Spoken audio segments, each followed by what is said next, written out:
You can mute yourself, sir.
Okay, good afternoon, all. Thank you so much for your patience. We're back on in session.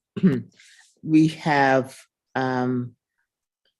still a couple of trial announcements to take care of, and then we also will proceed with any pleas or conditional dismissals and other matters, and then we will finish up with pretrial conference hearings.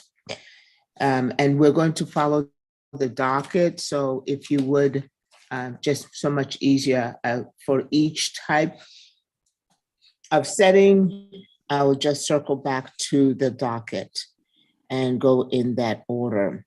So the first is for trial announcement. State on docket number 9-678-644. Do you have the motion for continuance? You filed a motion for continuance, State? Yes, Your Honor. On we that filed one, it. both of you, okay? So you have the defendants and the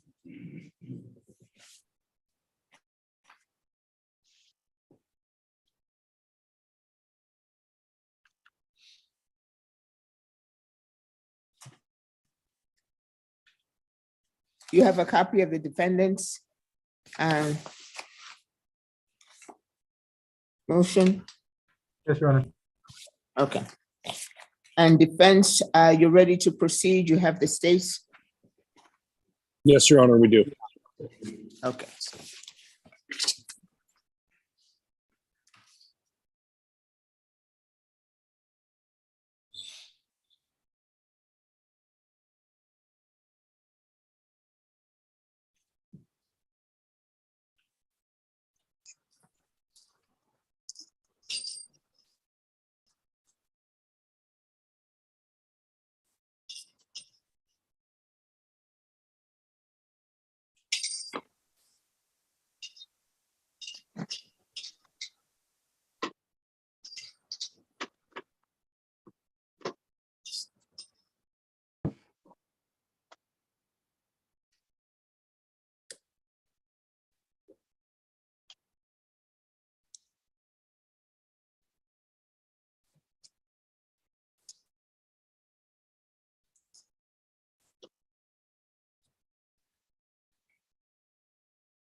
Alrighty, let us get on the record. Court is going to call cause number 678-644, State of Texas versus Michael Ramirez. Parties, please approach and identify who's before the court, starting with the state.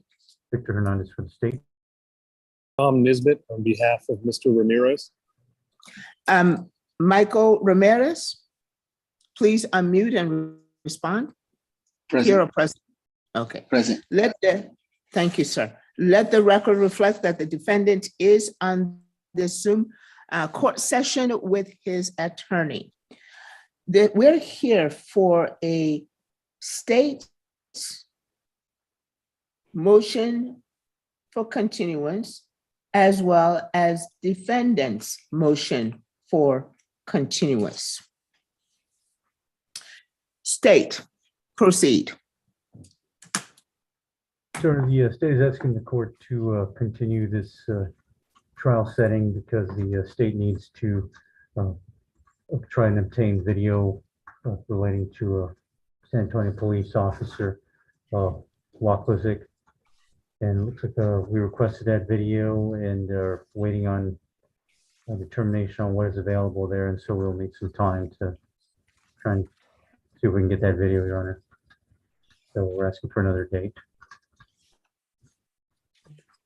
Thank you, Your Honor.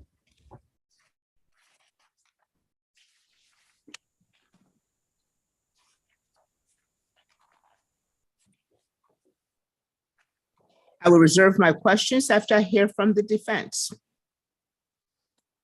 Thank you, Your Honor. Tom Nisbet on behalf of Mr. Ramirez.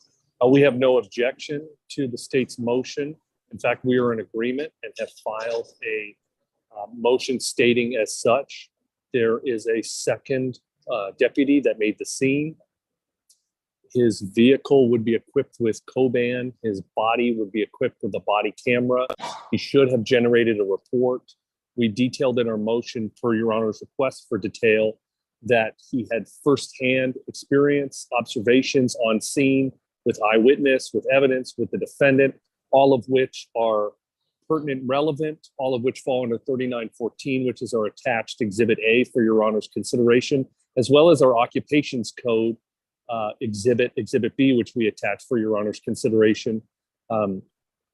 And for all the aforementioned reasons, we would ask that the state, who are acting in good faith, be given time to exercise their due diligence and get the appropriate evidence so that our client could make the most of his pretrial decision-making and have the right to full preparation and a fair trial. Please support. State, well, thank you, counsel. State, when was what's the offense date on this case?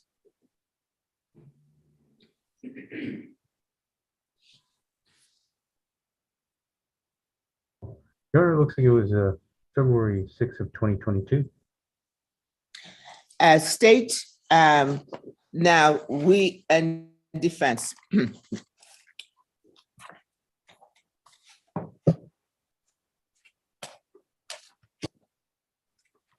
The court held a pretrial conference hearing on the 4th of August, 2022.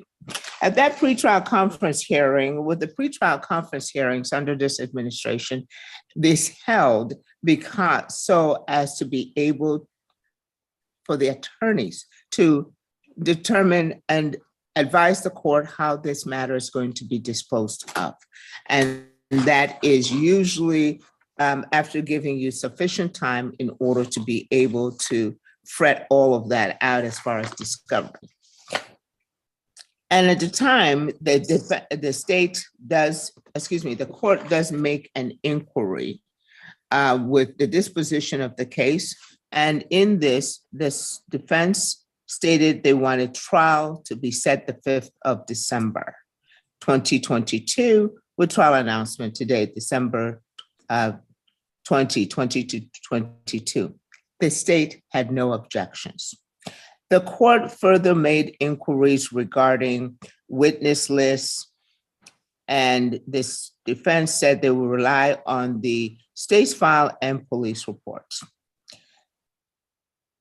The state, you did identify who the arresting agency was. And the court made further inquiries regarding motions and discovery. Both the state and the defense stated they had no discovery issues. The defense did state that they had filed a discovery motion, but did not wish to set it for a hearing. State, would you reconcile for the court, further, the defense stated that they had all of their e-discovery. State. And one thing, finally, for the record, the court admonished both parties to exercise due diligence to ensure that discovery does not impede the execution of trial on the set date. Both the state and the defense acknowledged. Now,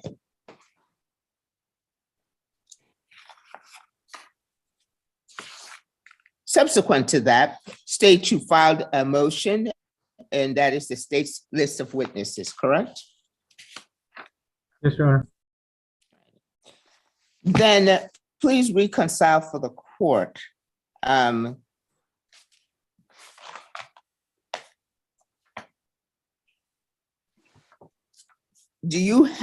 Has the case state established a conference docket?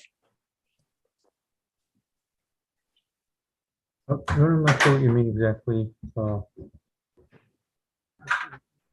sorry, what were you referring to specifically, Your Honor? Has the state established for this court a conference docket whereby the attorneys can come in and confer with you? Oh, yes, Your Honor. As I understand that started last month, Your Honor. Yes. Okay.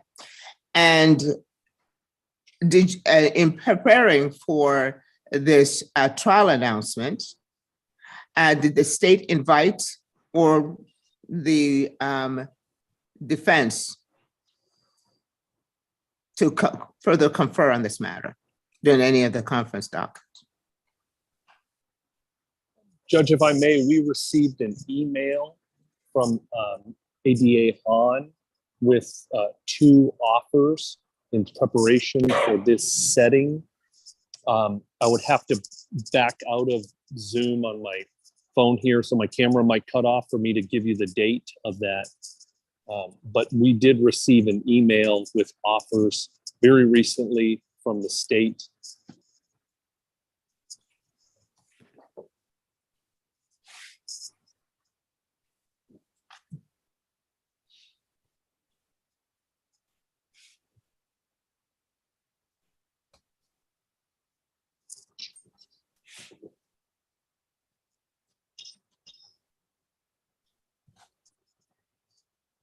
There was no formal order at the time of the pre-trial conference hearing.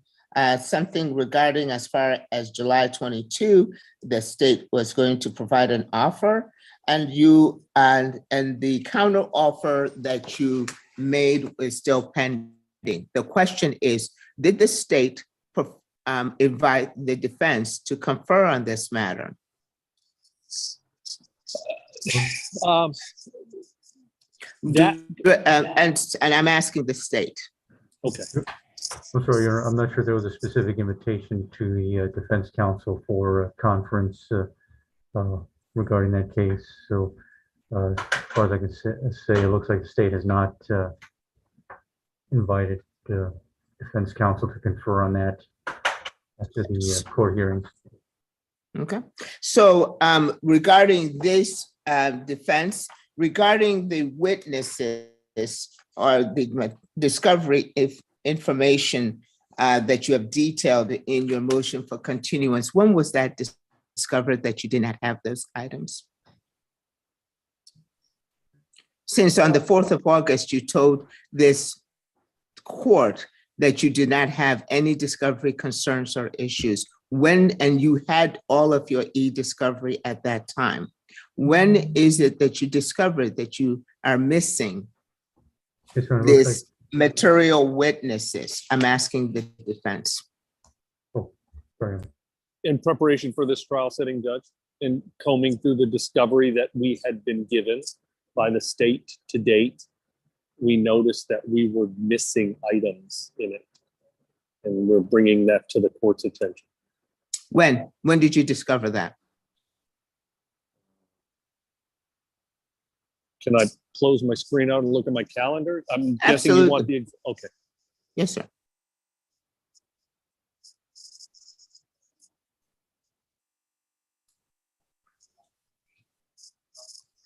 Either November 27th or 28th of 2022.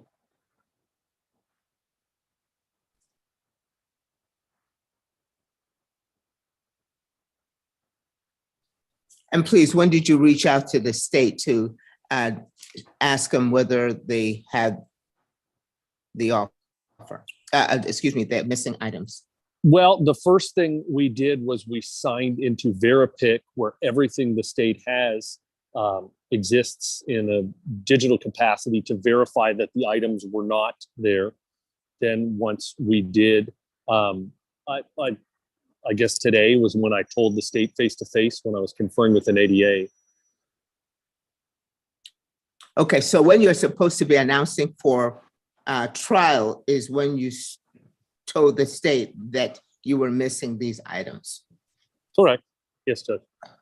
All right, so, but you were supposed to go ahead and you understood that you had a trial announcement.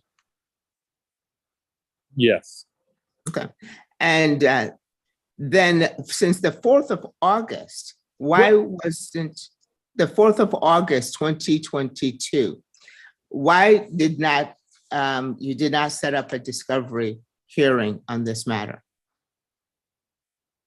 Why did I not set up a discovery hearing? Yes. I guess my apologies to the court. I am not skilled in this particular local court's rules. And for that, I'm just going to put a big preface to say, please don't punish my client for Tom not being really super in tune with this particular court's rules. That's on me. Now, to answer your judge's question directly, I, as a lawyer, didn't think I needed to, because the duty under 3914 upon the request is triggered and is ongoing. And I guess it's wishful thinking on my part to think we shouldn't have to have the state come in and have the judge tell them, like, please comply with the rule that you're supposed to comply with. And maybe that's naivety on my part, and I apologize for that as well. But it's my understanding the function of that rule and the ethical guidelines that guide it, as I did their job for a long time. The duty exists. I don't have to have a hearing for it. And now, if the court prefers that a hearing occur in this particular court's, I don't know what the word is, jurisdiction, I apologize for not knowing that. I should have done that. I can do that. I'm serving at the court's pleasure here. I'm just asking that we not punish my client in this particular instance.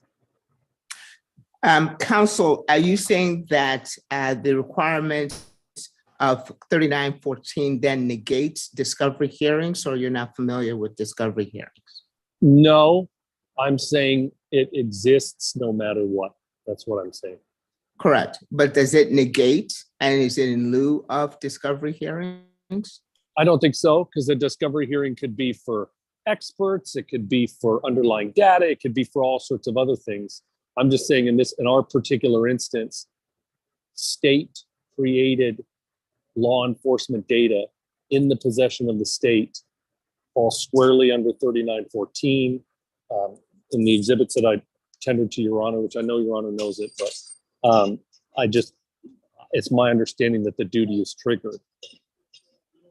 However, in preparation for trial, of which this would be a trial announcement, and you are set for trial on the 5th of December, sir, this then not having as you are indicating in your motion for continuance, the importance and materiality of these, of this missing information discovery, when was the court supposed to, when was the state supposed to go ahead and get this for you? Why did not this not get set for a discovery hearing to say, hey, I'm missing this, I can't go to court, I can't go to trial without these things? That's what you're indicating here on your motion. Yes. I think the state as well. Yes, yes, Judge, that's correct. But why are we coming at trial, the trial call docket? And that's when we're set for trial on Monday. Right. Oh, I'm appearing in your, before the court. On So how is that not delayed for the purposes of delay? I don't understand. I'm appearing before the court on a pretrial setting to look at pretrial issues. We are pointing it out to the court. We're asking for continuance to resolve it, to uphold the defendant's rights, the state's duty, the defense lawyer's satisfaction of said duty. We're here at a pretrial setting to do what is done in pretrial settings, is what I'm asking. Sir, is a motion for a discovery hearing a pretrial matter? It could be. Okay. Yeah. And so why wasn't that taken care of? Why wasn't that not done? My answer remains the same, Judge. Okay. But this is a specific hearing today, announcement today, counsel. And An today, despite the court's order and admonitions, you are saying, hey, I'm not ready, but the court ordered you to exercise due diligence to ensure that discovery does not impede the execution of trial on the set date. The set date is the 5th of December, and you're coming today to ask now the court to continue. Is that not an impediment of being able to execute this trial on the 5th? This continuance? I may regret saying this next sentence, Judge, but the 3914 and the defendant's constitutional rights to due process are greater than a trial setting day. They have their conditions precedent to the trial setting day. And we want to make sure we've checked all the boxes. That's with the state, with the defense, that's what we're doing here right now. We want to make sure we've checked all the boxes so that everybody can go in with everything they're supposed to have. And you would agree that it is a constitutional right of the defendant to be able to go ahead and have his day in court Yes, very much so. as quickly as possible. If he so chose to exercise his right to a speedy trial, then yes. And without any delay Yes. from the court, delaying of the court's docket. Yes. So why is you not following the court's order? Judge, my position is we have. My position is we are compliant with the rules, and all we want is the rest of the discovery. And we're not pointing the finger at anybody. We just want to get the rest of the discovery, and we're asking the court for continuance, as is the state. And we are agreed, and we have reciprocal non-objections to the others' respective motions. However, this is delaying the defendant's right to have a trial as soon as possible. If the court would like, I will put my client on the record and you can get his official position on that issue.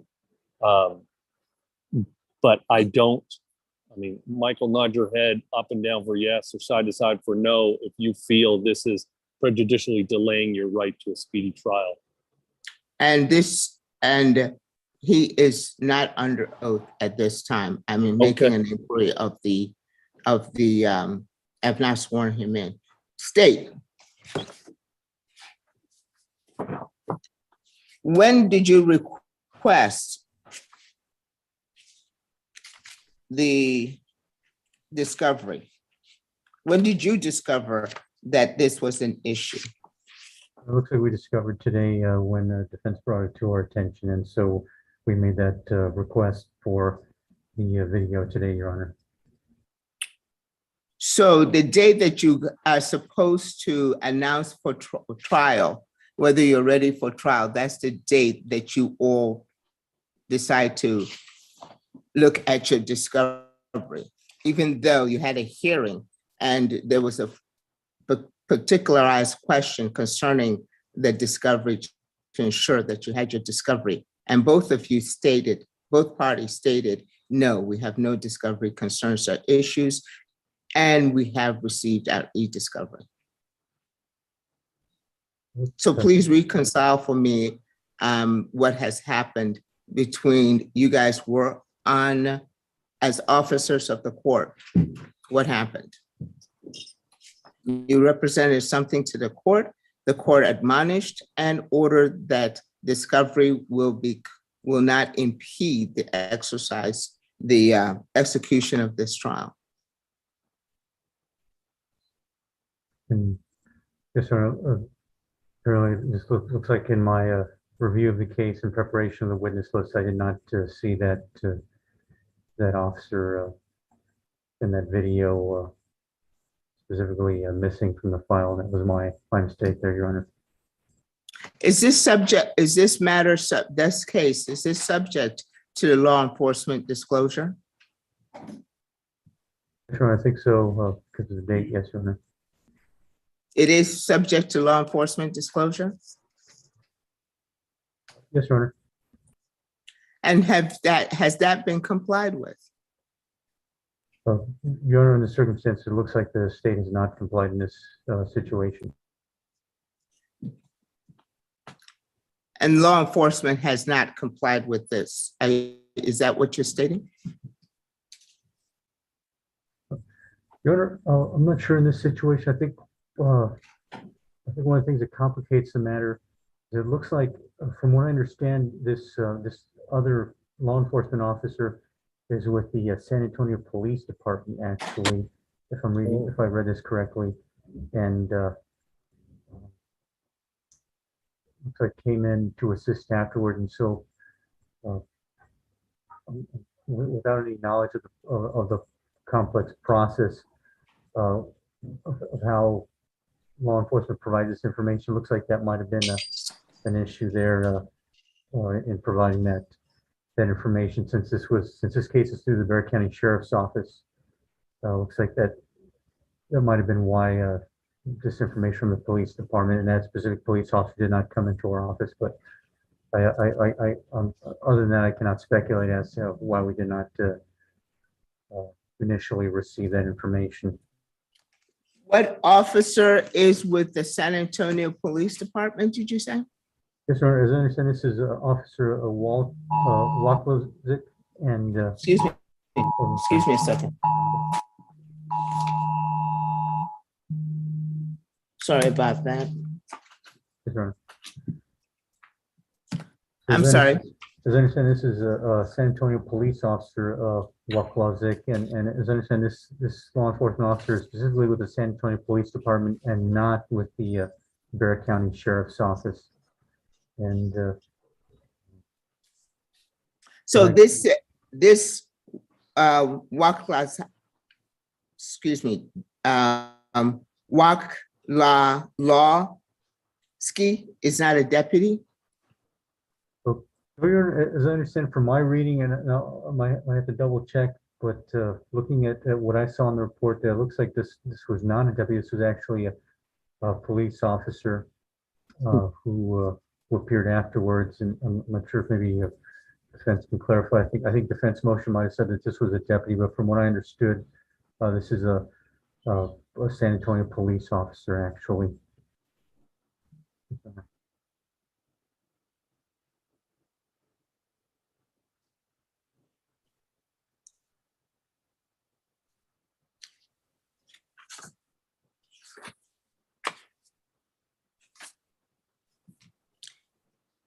So defense, you have some corrections to make to your motion? Yes, Judge, I suppose so.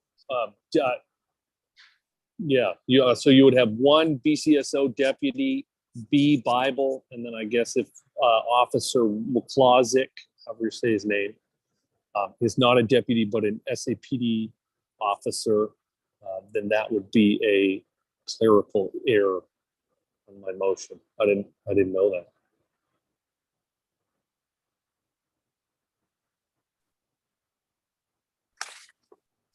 So state, when did you request the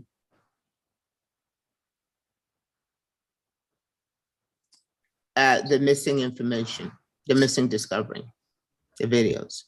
We requested it this morning, Your Honor. Just this morning? Yes, Your Honor, that's correct.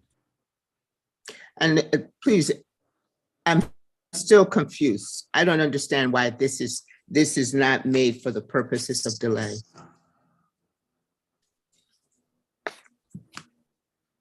These continuance requests, agreed or not, Why is this not purposely delaying the court?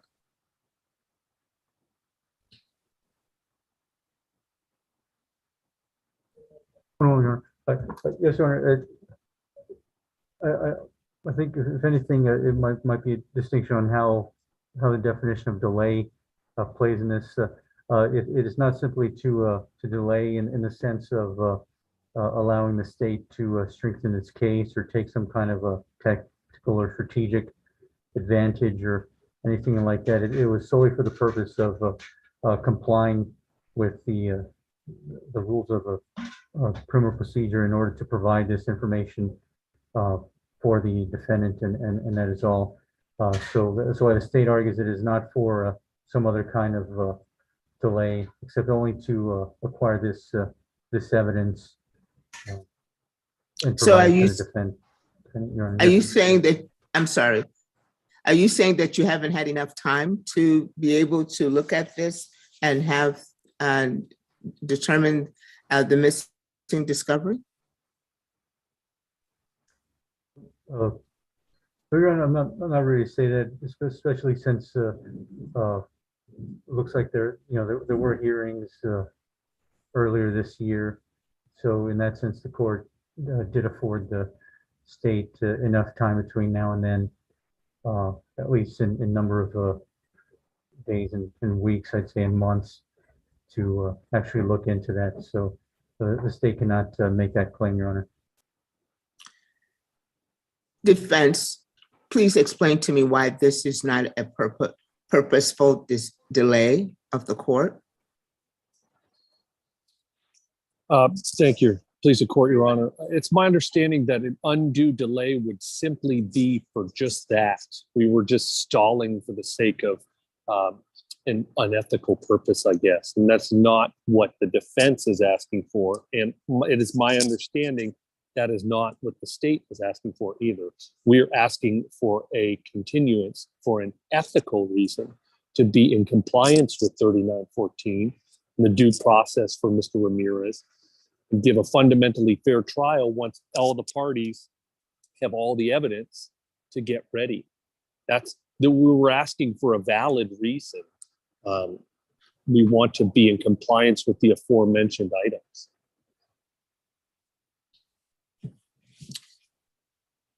But you do not wish to be in compliance with the court's orders or admonishments when it was made, and you so acknowledged it. Is that what I'm understanding, defense? No, I want to be in all compliance with everything the court is saying. You're not? You do not wish to be in compliance? I do want to be in compliance. Okay, sir. So then on the 4th of August, when you acknowledged the court's admonishments and order, what were you doing at that time? When the court state admonished and ordered both parties to exercise due diligence to ensure that discovery does not impede the execution of this trial on the set date. Judge, my answer to that is that I was, like I stated earlier, I thought I was. It's not my duty. It is the state's duty. And in preparation for the trial setting that the honorable court gave us, we noticed an issue buried in one of the reports. And then when we were talking to the state, we brought it up, and then we both said, oh yeah, geez. And then now we're working on it. And all we're asking for is an agreed continuance to resolve that issue. And with regard to, as far as responsibility, with regard to being able to, as far as the discovery is concerned, you're just discovering it now, when you're supposed to be announcing for trial, when trial is on the 5th of December. Yeah, yes, ma'am. I discovered it on whatever date I said earlier, the 27th or 28th, in preparation, many days before this pretrial hearing, in preparation for a pretrial hearing, which was in preparation for the honorable court's trial setting. That is when I discovered it, doing due diligence. Yes, sir. And the state, did you have a conference here, conferring docket on Tuesday? That would have been 2 days ago, the 29th. Were you available for conferring? Yes, Your Honor, I think we did have somebody available to confer on that date. And that would have been a time when after the discovery by defense, you said you discovered on the 27th or the 28th. So after that, you could have conferred with the state on the 29th and made it known. I guess hypothetically, yes. I knew that my setting was on December 1st and that my setting was a pretrial setting, and that I would be prepared to talk about my issues on my pretrial setting. I didn't know there was a special docket in 2. I don't think that existed at the time that I had my pretrial conference back in July, August. I apologize to the court again. I didn't know that there was a separate special docket. It was my fundamental understanding that in preparation for a pretrial hearing, I do my due diligence. I discovered an issue. I came to the pretrial hearing, etc. I'm sorry to be a broken record, Judge. No, I think that you guys have explained to the court as far as your motion for continuance. So state, this is what I will, and defense, I hope I will be able to go ahead and assist you with this. You will have the officers, contact the officers of which you're missing the videos, and let's go ahead and get them here tomorrow so that we will understand what the missing videos, why there's such a delay from the February, why they have not produced those videos to you, state. Okay, so we'll see you back here tomorrow Your Honor, with the officers and state and defense. Perhaps you can go ahead and then have your deuces take them to have them bring those videos so that you'll be able to go ahead and view them. Your motions for continuances are both denied so that you can bring those officers and make it right. Okay, so that will be able to help you. Perhaps we can progress with this. Your Honor, for the record, may I state that, as I understand, in the process for scheduling officers, I think it might be too late in the day to actually get that officer into the scheduling system and notification system for tomorrow. I just wish to notify the court that there may be difficulty in that. Come back tomorrow and tell me with your, and make sure that you have the documentation necessary to be able to show the court your due diligence and efforts to make that happen. So I'll see the parties back here tomorrow. Yes, Your Honor. All right. Thank you.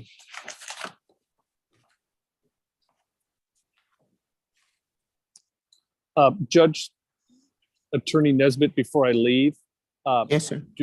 do you need Mr. Ramirez on the Zoom again tomorrow, Your Honor? Yes, sir. Okay, thank you, Judge. Thank you. Okay. Michael, you can sign off. Call you. Thank you, Judge. Yes, sir.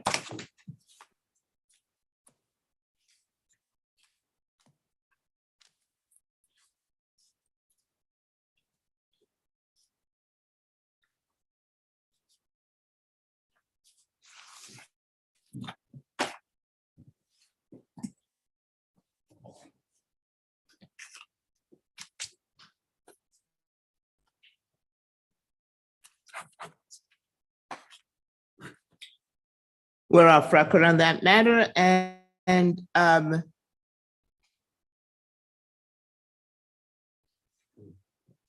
let us get on record on cause number 681-218, State of Texas versus Robert Willie Polk. Parties, please approach and identify who is before the court. Andrew Del Cueto for Mr. Polk. Mr. Hernandez for the state. Oh, counsel, the attorney Taylor Wood was here before. I'll wait for you to get proper attire, then we'll go ahead and proceed with this hearing, sir. Judge White, I'm not in proper time. Oh, okay. I was seeing you in something else differently. Sorry about that, sir. That's okay, Judge. Sorry. Probably it was the angle. Thank you. Okay. All righty. So we are here getting back on record on cause number 681-218. Please, parties announce, starting with the state. Victor Hernandez for the state. I didn't hear the last part. I'm sorry, Judge. Please announce who's before the court. Andrew Del Cueto for the defense. Okay. And Mr. Robert Willie Polk, please unmute and announce present or here so the court may recognize you. Present, Judge.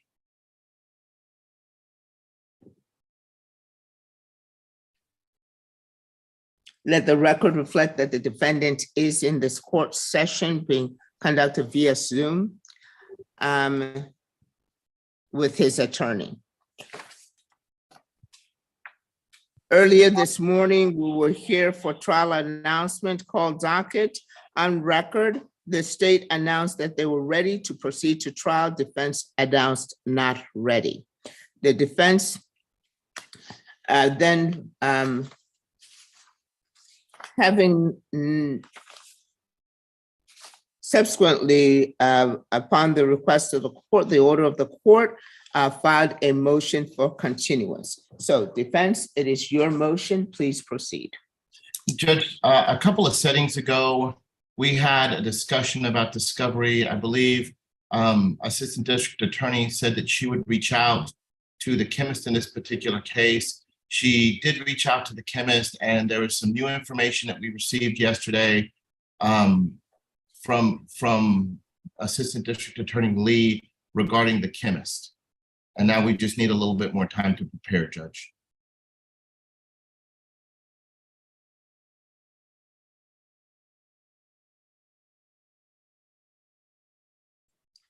Please elaborate. The chemist, is that a person or an item or what? No, Judge, it's a person. It's a person.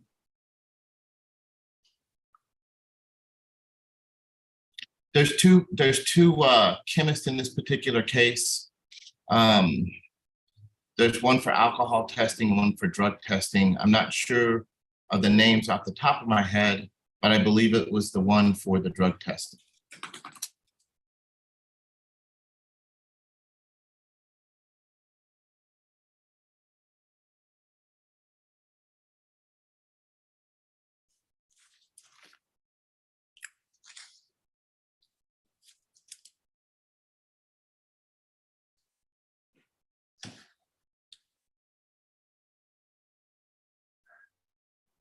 So this was a disclosure on experts. Yes, Judge. It was a statement of one of the experts. Yes, Judge. Statements.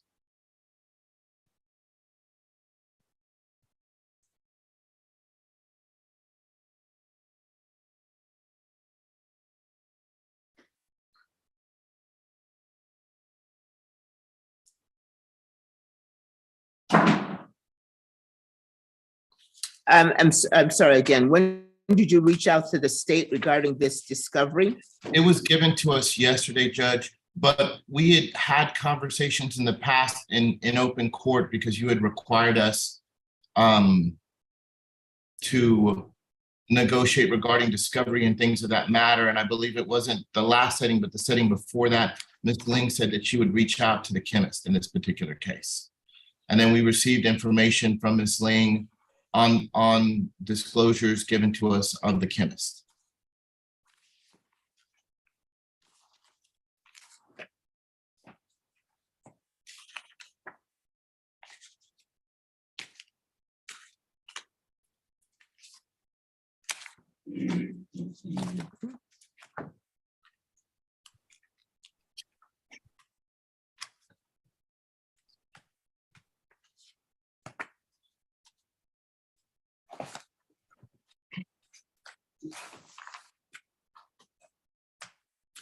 Council, we had a pretrial conference hearing on the 11th of August, 2022. On your behalf, Attorney Taylor Wood appeared, set this matter for a trial on the 5th of December, 2022, and did identify at that time that the discovery that is missing or that she has concerns about or has issues with, it was the blood draw, drugs retesting, dash cam of Officer Salinas, standard blood discovery.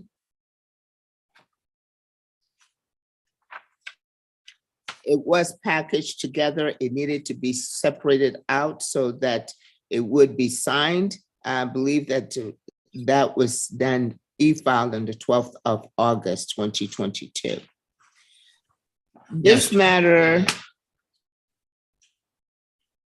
was set for a motion to suppress as well as a motion for discovery on the 17th of November, 2022, with the filings that occurred on the 4th of April, 2022.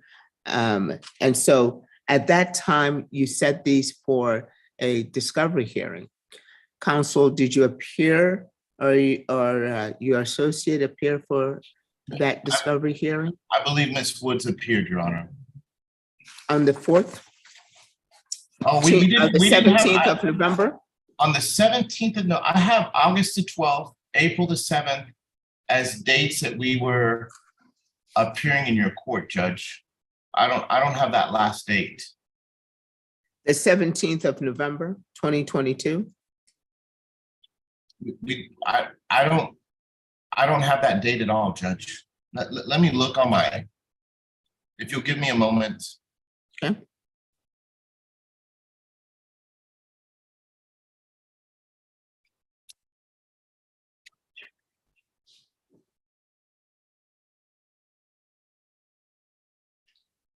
And also it was probably needed to be changed. I have here in red. And this judge's notes from the pretrial conferences are available to both the state and because it is in the court. Yes, Judge, we never got that setting for hearing, Your Honor. So nobody appeared. We never got that setting. The November 17th one that you're speaking about, It was a hearing. Judge, who appeared then? You guys set it at that time and it was changed to Yeah, the 18th of November. We never had that hearing, Judge. Why not? I don't know. I mean, I guess it's up to the court. I don't know how to force the court to have a hearing. But we definitely notified the court of our discovery issues way in the past, as was required by you. Yes, sir. And hang on 2 seconds.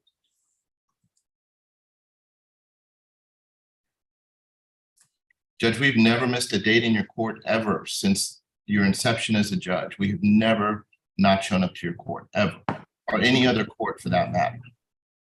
Sir, the matter, you guys set that for the 17th. I mean, it was on record. That's the date that you chose. And then it said need to be changed to the 18th of November. But there So was no it was, hearing. I don't recall a hearing being held on the 18th of November, Judge.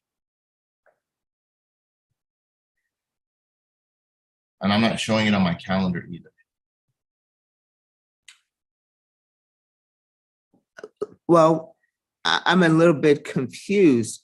Are you saying that you did not receive a setting, or you didn't follow up? Judge, I mean, because you- if we would have missed a setting in your court and my client would have missed a setting in your court, you would have taken action against us and our client. That never happened. I mean, that's a common course of your court, or any other court for that matter. There would have been an FTA. Your clerk would have been calling us. We would have been frantic here at the office to try to get to your court.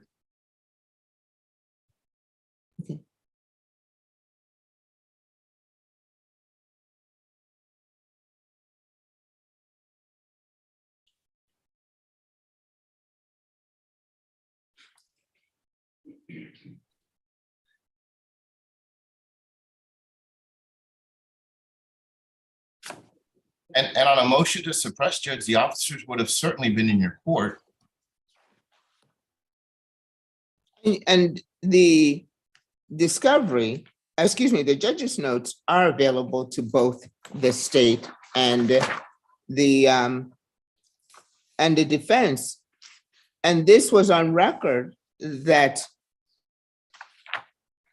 that's the date that you chose to be able to go ahead and have this hearing, sir. I know, Judge, but your court would have set the hearing on that date and people would have appeared. Officers would have appeared. The ADA would have appeared on this case. Somebody from my office would have appeared on this case. And you've never excluded the client from what I've known about since you've been on the bench. My client would have appeared. And if we didn't appear, then there would have been repercussions to face from your court, Your Honor.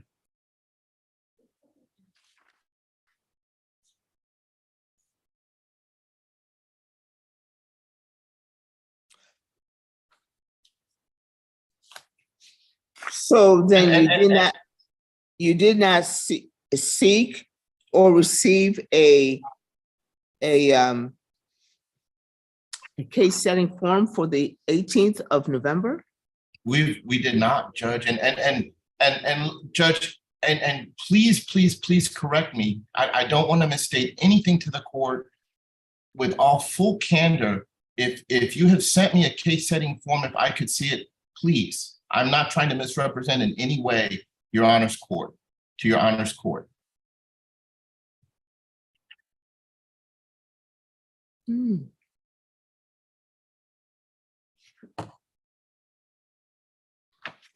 And even though that's the date that you asked for a hearing on discovery, you didn't follow up on it? I mean, because it was on record. I know. That you stated that you wanted to have the hearing, sir. Yeah, but with all due respect, Judge, with all due respect to your court, Yes, sir. we get said no a lot by courts. We want a lot of stuff and we get rejected every single day. It's like being in a marriage with the court. Just because we asked for it on that date, we just expected the court would either grant it or deny it or let us know or not let us know. That's usually what the court does. We just assumed that you didn't want to hear it because you didn't tell us to come to court. Well, Judge, we've never missed a court date ever in your court, ever. I mean, but it's noted right here on this. We requested it. I'm granting you that. I'm saying we've got no notice of it. We never said, you've never told our client or us or the DA or their officers to show up on the 18th. And if there's something that I'm missing that I don't have in my records, I don't want to misrepresent the court. Please show it to me and I will stop this representation. But I'm telling you from my end, I have nothing, Judge. Okay. And then, and state. So, and I have no knowledge of this either. This is a surprise to me, Judge. I had no idea about that hearing. So did you state, when did you peruse the court's file and this judge's notes? You know it is available, and that's the reason we'll go through that exercise, is so that you guys would be able to comply, because court states to exercise due diligence to ensure that discovery does not impede the execution of this trial. What does that that mean to you, state?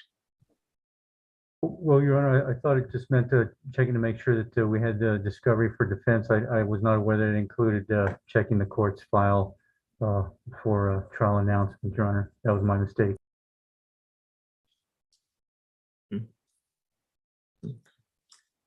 Defense, what does that mean to you? It means that we have a duty under 3914 to request information. And in fact, Judge, we went above our duty and we requested, we told you in open court, Judge, this is what we are missing from the state. Yes.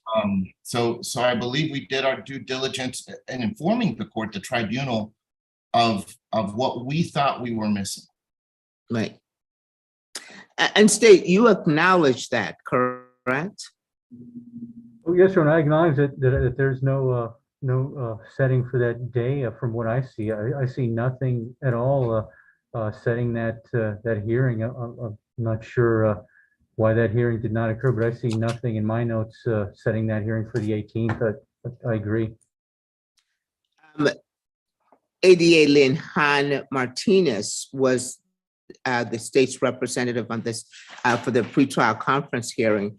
And the court notes that there was supposed to be an order concerning the dash cam and acknowledged all of the concerns, the discovery concerns for the state, from the defense.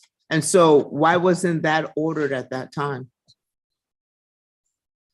I'm sorry, Your Honor, I'm not sure what you're referring to. Are you saying that there should have been a court order for that? I'm not The sure. court,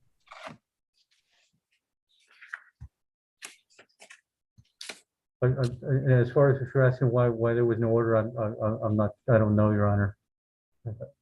why wasn't the, what is it, the chemist? Why wasn't this statement provided? It was, Judge. I don't want to misrepresent it. I want to clarify because I don't want to misrepresent what I'm saying. The order was, you may not have received an order for the dash cam. We did receive the dash cam. I don't want to make it seem like we didn't. All I am saying is that we received statements about the chemist yesterday, and we had not received that before, and we did not receive the underlying scientific information on the breadth of the blood test. And I'm not trying to say that an order was done on the dash cam, but I am saying that we did receive the dash cam, Your Honor. Okay. And so then your other discovery concerns and issues, because you mentioned the blood draw, you requested the blood discovery, all that other stuff was ignored, estate? Your Honor, I'm not sure what you're asking. If I understand what defense was saying, it looks like you're asking if I'm verifying that the court ignored the request for the blood discovery. I'm guessing that might be possible because I'm not aware of any order regarding the motion for blood discovery. So I might have to agree with the defense that looks like that might have occurred. Okay. So you're saying that you do not have the standard blood discovery or that was e-filed on the 12th of August, 2022.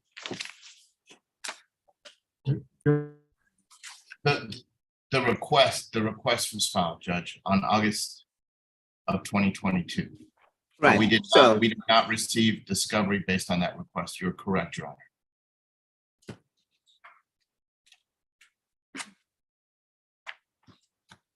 State? I'm sorry, Your Honor, I wasn't sure. Were you referring to the actual order? Because as I understand, there was no order. There was no order, Judge, and we did a request. And if you look at our request, and if you look at the standing discovery order, it's the same information, except in 2015, the Michael Morton Act kicked in. And as far as how it applies to us, we just want to follow the law in doing the request now, because that's what the law mandates for us to do. And it provides specific remedies for that if it's not complied. And that's why we did it under Texas Code of Criminal Procedures 3914. And we attached an addendum. If you look at the addendum that we attached to our request, Judge, it is exactly like the discovery order, but now in the legal form of a request as allowed by the Texas State Legislature. And did you ask for, because you expressed your concerns regarding this test discovery, is that, this chemist, the drugs, you mentioned specifically a blood draw, and you mentioned specifically drugs retest. Yes, Judge. And that would have been part of what you requested within not only the 3914, but also made mention during the pretrial conference hearing on the 11th of August, 2022, of which the court takes painstaking time to be able to record what the agreements and understandings of the attorneys and the court orders that, and admonishes both parties to ensure that discovery does not impede the execution of this trial on the set date, where a trial announcement of which the state had no objections to. And so why are we here today for trial announcement talking about discovery? I can't answer that, Judge. I mean, the law says we have to put in a written notice. We put in a written notice. Besides putting in a written notice, a general notice, even though 3914B would cover this information, we specifically in our request list out the items. Not only do we specifically list out the items in our request, but we take them from the former standing order that the county courts used to have even before when you were a judge. And then you ask us in open court on the record, what are you missing? And we tell you, Judge, we filed this request on this date. This is what we're missing. And then you tell us that stuff better be complied with. To me, I've done everything I can do. I cannot force the state to comply. I can't. It's impossible. And we've done everything on our part, Judge. I'm not trying to delay anything. State? But maybe maybe I don't understand how the process works. As I understood, when it comes to blood discovery and specifically relating to the blood results, I thought that the court would issue an order specific to the case that the state would then provide to the laboratory in order to provide the blood testing documents. In this situation, I'm not aware of one, so I mean, maybe I misunderstand the process. I don't know if the court could clarify. And Judge, we've got other examples, and we can provide them by email. We can provide them to you and to the assistant district attorney if you like, where we've done requests and we received compliance from the same laboratories based on a request. Okay. And that request, during the pretrial conference hearing, there was a note here regarding that the standard blood discovery was packaged together with the request and is supposed to be separated out and e-filed on the 12th of August, 2022.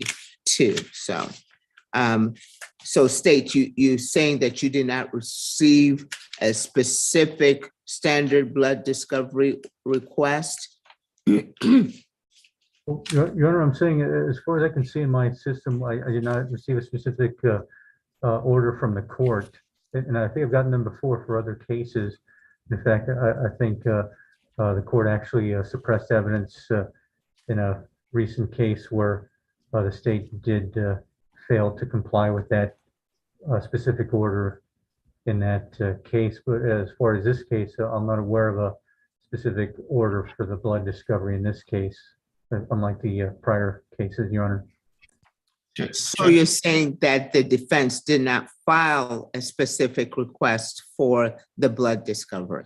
Oh, no, Your Honor. No, at this point, I'm just saying that we don't have an order. That's all. That's all, Your Honor. And I thought we needed that to provide to the lab. I might have misunderstood the process. Sorry, Your Honor. Okay, if you're saying that you don't have the order, defense, where's the order? Judge, we didn't do an order. We do requests as the law requires us to do. We're just Sure. following the law, Judge. That's all we want to do is follow the law. You follow the law? And then also you mentioned the pre-trial conference hearing. The state stated they were going to order the dash cam and comply with the discovery concerns and issues of the defense by the 12th of August, 2022.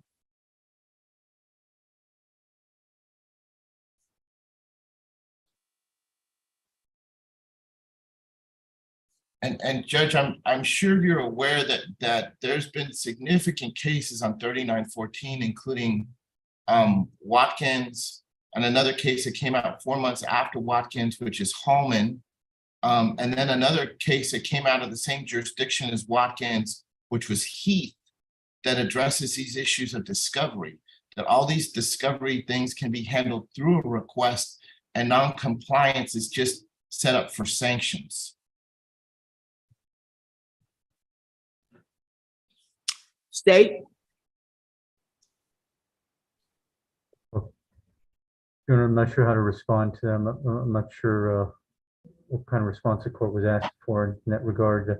However, as far as request for blood discovery, if I'm understanding right, defense is saying that they can make a request for blood discovery directly to the laboratory, and if that's the case, I have no information to dispute that. All I'm saying is that as far as my experience in complying through my office, I think we usually submit an order from the court, but I mean, I'm not sure if, and I don't know if the laboratory would deny a direct request from defense for that information, or I'm not even sure if that's relevant in this discussion. I'm sorry, Your Honor. I'm still trying to figure it out myself. Judge, I'm sorry, I want to be super clear. Once we request it to the state of Texas via a Michael Morton 3914 request, then the duty shifts from us to them for compliance. What I'm telling you, Judge, is we've gone above and beyond, because not only did we do a general request, we did a specific request for specific items. Then not only did we do a specific request for specific items, but when this court asked us what we thought we were missing, we even brought it up to this honorable court. On the other cases, Watkins, Hallman, and Heath, they don't even bring it up to the court until the day of trial. We bring it up months before, and you tell the state, you have to give them this stuff. The onus is off of us at that point. They have the obligation, whatever form they want to get it in. If they want to go to for an order, if they want to cut and paste my request and send it to the lab like other courts have done, it's all up to them at that point. But the ball is in their court. State?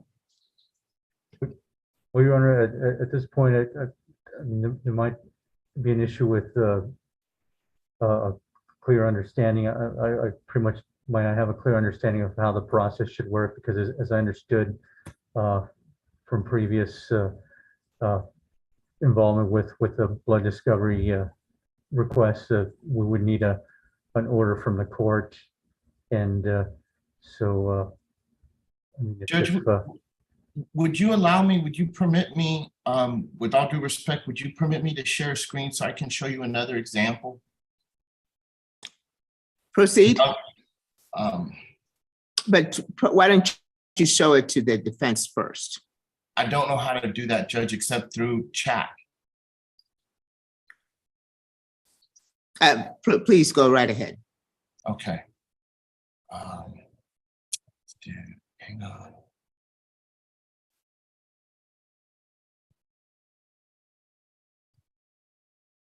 And I just messed something up. Hang on, Judge. Okay, we just sent it to the state via email. Via chat, I'm sorry. Now, may I share it with you, Your Honor? State, any objections? No, Your Honor. Please proceed. Thank you, Your Honor. 2 seconds. Do you have the ability to share screen? Yes, Judge, I thought I Okay. did. Hang on. Oh, Try it now, please. can you see that, Judge? No, hang on. Let me do this one more time. It says stop. It says I'm sharing. Can you see that, Judge? Yes. Okay. If you will note, Judge, and I'm gonna blow it up just a little bit more, so it'll be easier for all of us to read. This is an email to the crime lab sent from ADA Nicholas Maru on Tuesday, May the 10th of 2022. And he also CCs the chief of the misdemeanor courts, Ms. Jamisa Jarman. And the subject is blood discovery requests. And he asks for blood discovery requests. And then all he did was attach our enclosure, which is attached to our Michael Morton request. This is our enclosure, Judge. The state didn't produce it. This is what we produced. And then from that, we get discovery. So he doesn't use an order. He just used a request, and to make sure that the lab knows what we're requesting, he attaches the specific lab case that we're dealing with.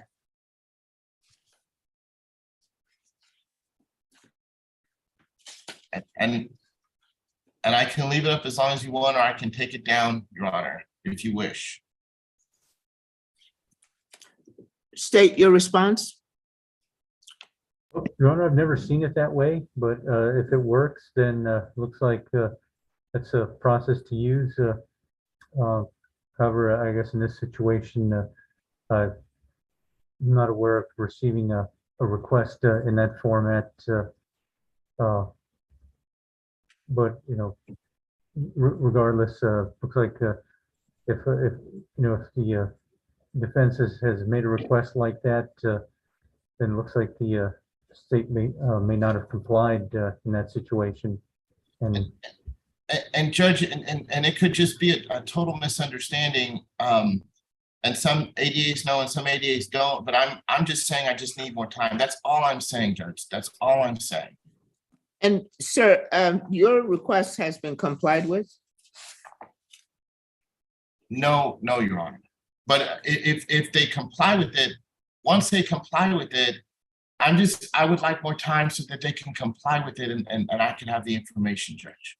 What did you receive yesterday, sir? I received information from a conversation that they had with one of the chemists, Your Honor. Okay. So you received the statement. What else do you need? The blood discovery, Your Honor. State? Your Honor, the state could work to make that request to the laboratory, and under circumstances, it looks like it might take some time. So because of that, looks like continuance is proper because I don't expect to be able to get that from the laboratory anytime soon, Your Honor. And I just want to put on the record, Your Honor, that the ADAs have done a very good job of reaching out to me to try to negotiate things.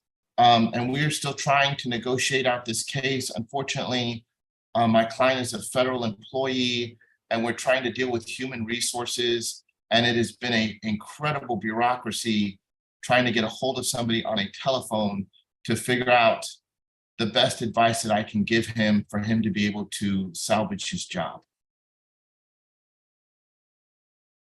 But the state has been kind enough to reach out and they've they've, even without me prompting them, they have called me and they have reached out to me.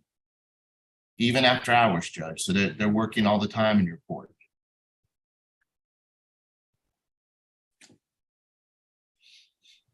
I appreciate that, but I've had two examples now of the pretrial conference hearing, the admonishments and the orders of the court not being complied with. I just think it was a misunderstanding of how to comply with the judge. I think now that he knows that a request needs to be done, I think it's going to be actually easy for him. We take one step. We don't have to follow all the steps. Now we don't even need an order. We don't even have to approach you for an order. Now it can just be sent directly to the DPS laboratory, Judge. Well, the example that you showed was from the 10th of May, even before we had the pretrial conference hearing. So why was that information shared with the state before? Judge, that came from a different case. Oh, I understand. No, I don't know, Judge. I don't know. I thought everybody was doing it via requests. I have not gotten an order signed, Judge, and I can't even tell you how long.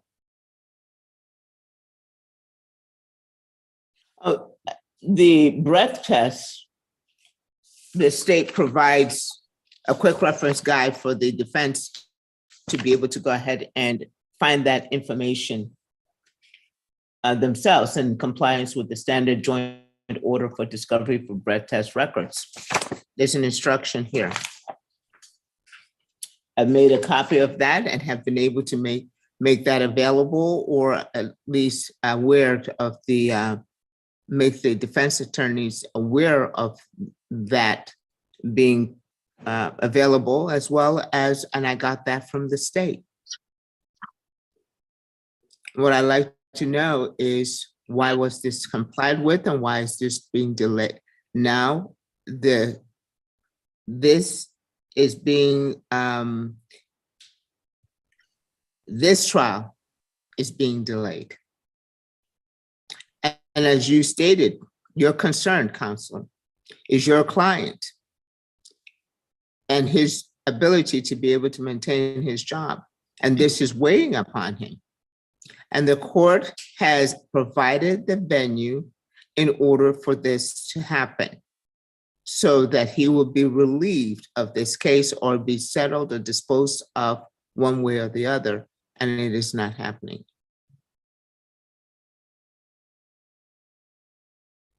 State? I'm sorry, Your Honor, what was the question? It is not happening. Why is Mr. Polk's ability to be able to have his constitutional right to a day in court trial, why is that being delayed? Your Honor, ultimately, the delay is in order to get this, the blood test records from the laboratory, as I understand. And from the example that you shared, from the defense shared, that information was shared with the chief. Correct? State, excuse me, defense? It was CC'd, yes, Your Honor. She was carbon copied on the email.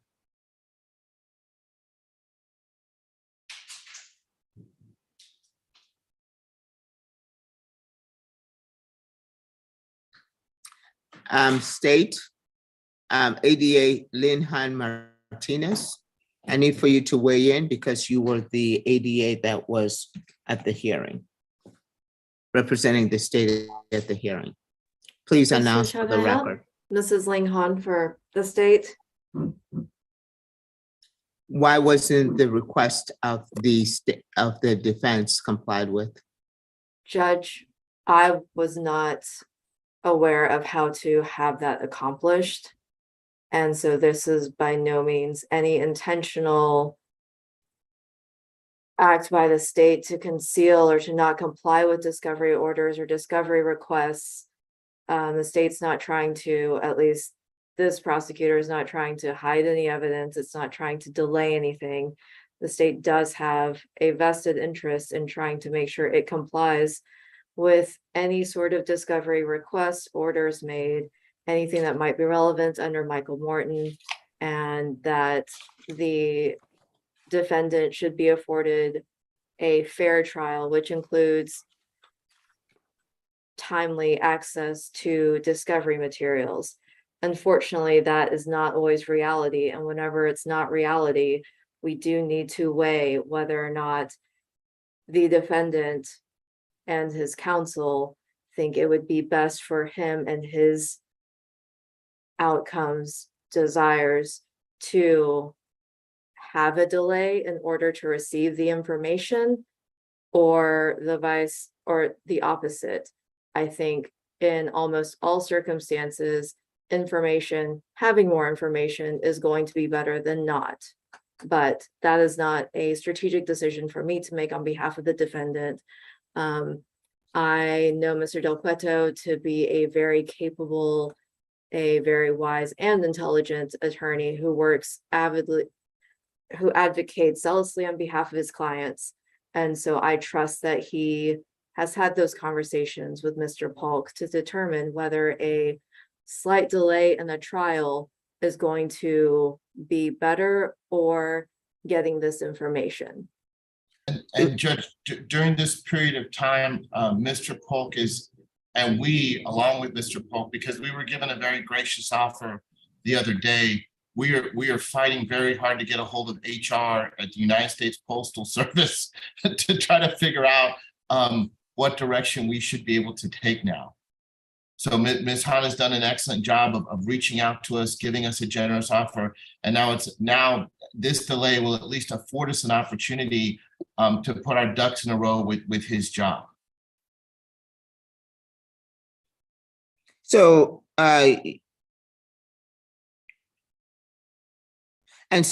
State, when will that information be available?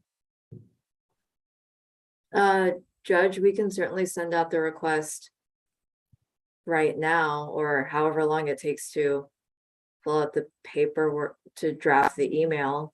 But once we make the request, it's out of our hands how long it takes to get that. And so defense, you are not requesting for the discovery I am that to be requesting, quashed, that the blood test results to be quashed for delay in No. discovery? not at this time, Judge, no. Okay. All righty. Well, counsel, I think that you have gone ahead and done as far as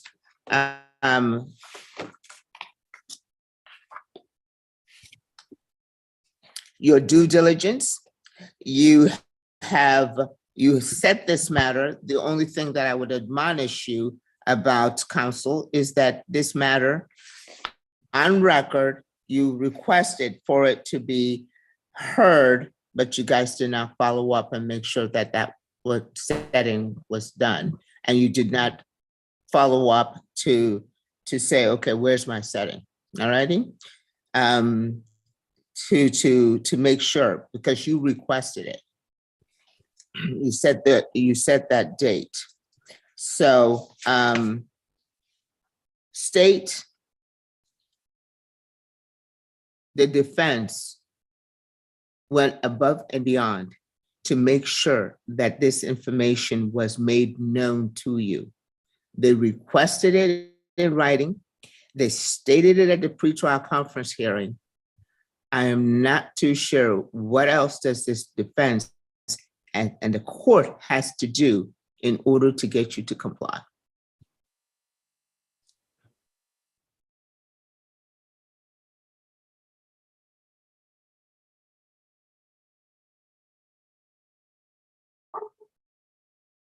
Are you asking for a response, or is that just an admonishment, Your Honor? If you would like to go ahead and respond.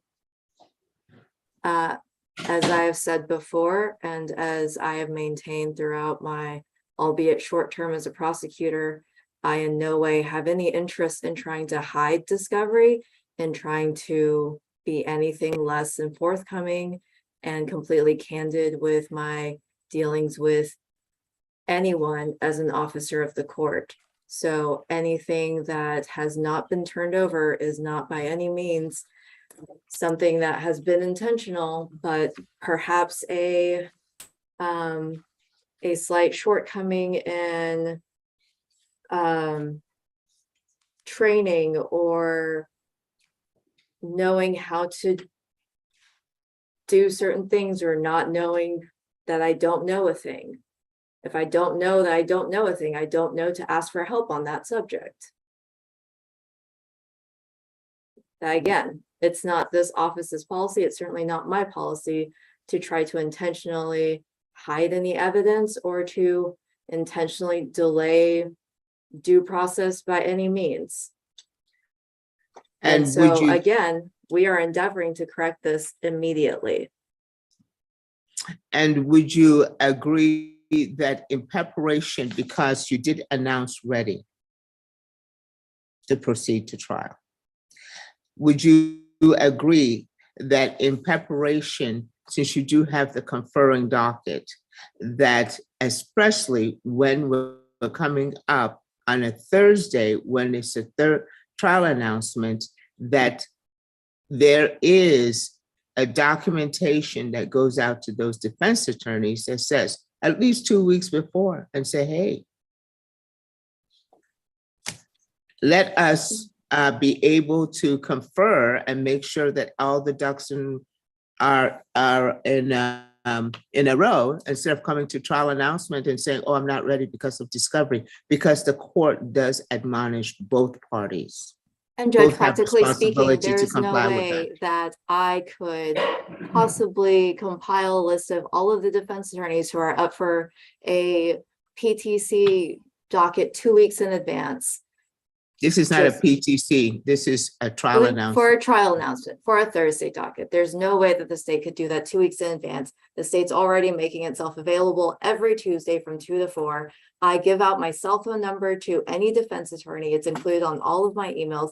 They all know I can be reached any time of day, evening, weekend. And I frequently do. And Judge, just to note, the state didn't even get the drugs back from DPS until August. Hmm. So this took them a while just to get stuff back from DPS.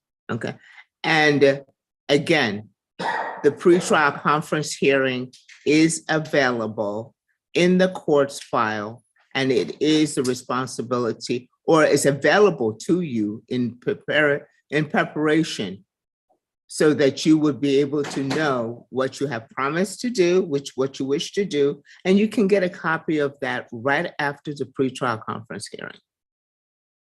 It is in the court's file, and it is signed and so ordered.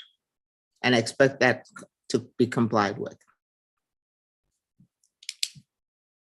State, I would need for you to let me know how long this is going to take. What do you guys have any idea how long or how far behind that the these test records are going to take? My best estimate would be anywhere from 60 to 120 days.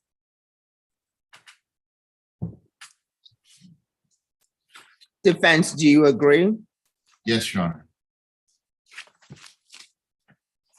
State, we are still on record on this matter. What is your announcement? Judge, the state is not ready. However, at Her Honor's request, the officer will hopefully be available tomorrow so that. Oh, I'm sorry, Judge. I have this one mixed up with another one. State is not ready at this time.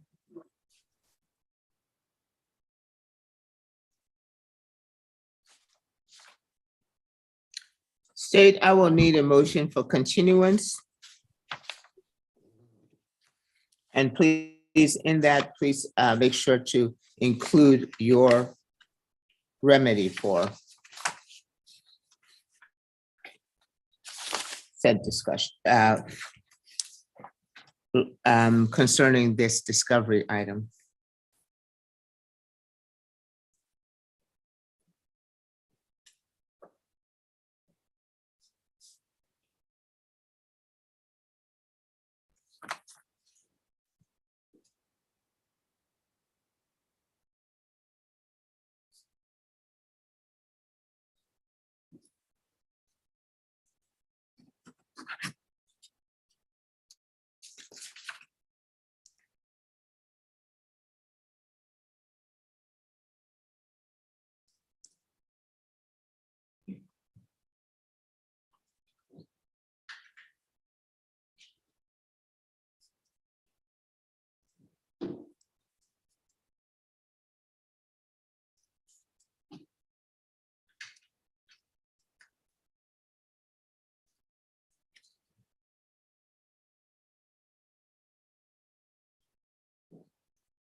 Council, check your record.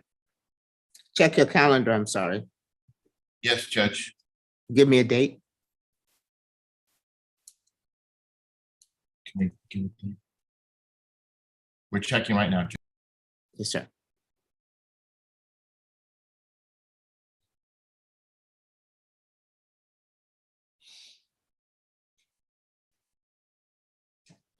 Is February 6th okay with the court, Judge? This is 1st of December. I believe that you just agreed that this will take 60 days to 120 days. And March 6th, Judge. I apologize. what is it? March 6th? It's March 6th. That's a Monday, Judge.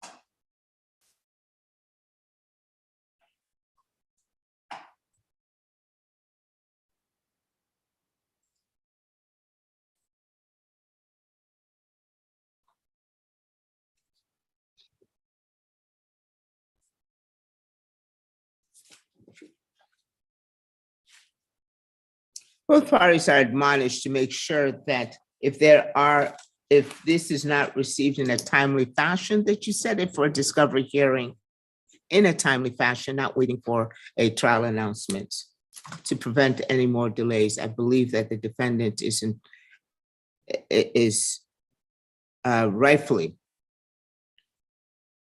entitled to a timely resolution of this case. Yes, Your I'm Honor. sure that you both will agree that that weighs upon a defendant. Yes, Your Honor. Appreciate it. Thank you. We're off Thank you, record on Judge. this matter. May we be excused, Judge? Yes. Thank you, Your Honor. Please, you need to go in with a court coordinator to get a case resetting form. Yes, Judge. Thank you, Your Honor.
Special on this today.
Attorney Woodard,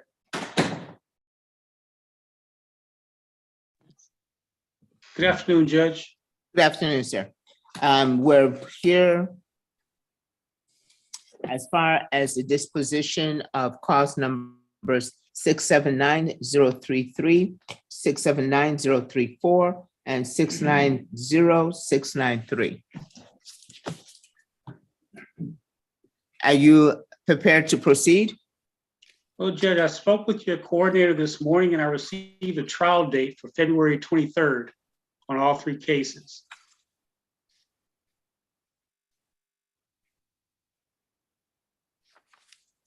Let's get on record.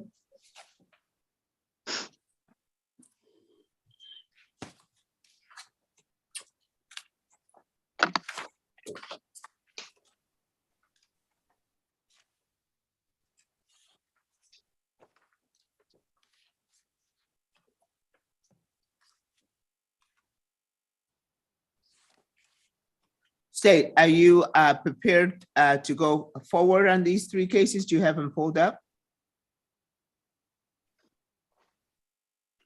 Yes, Your Honor. State, Yes, sir.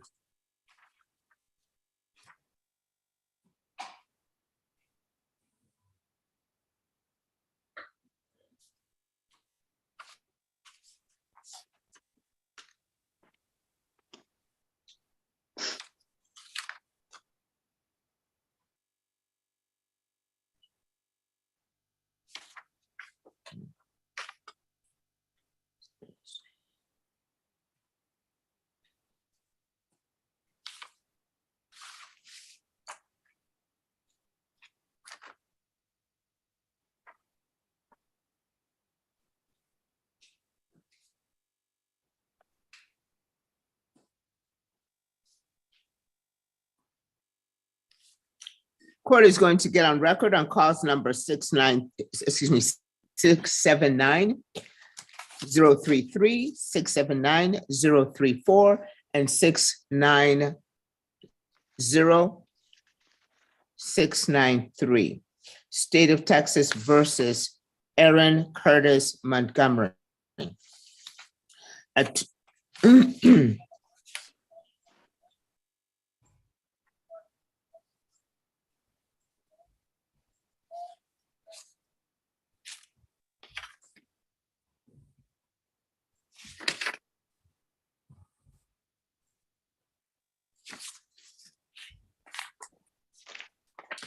Attorneys and attorneys only, please approach and identify who's before the court, starting with the state. Victor Hernandez for the state. David Andre Woodard from Mr. Montgomery.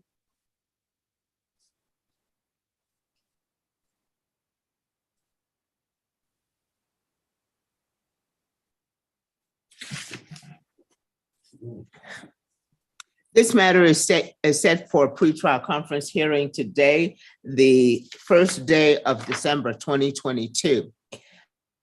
State, proceed.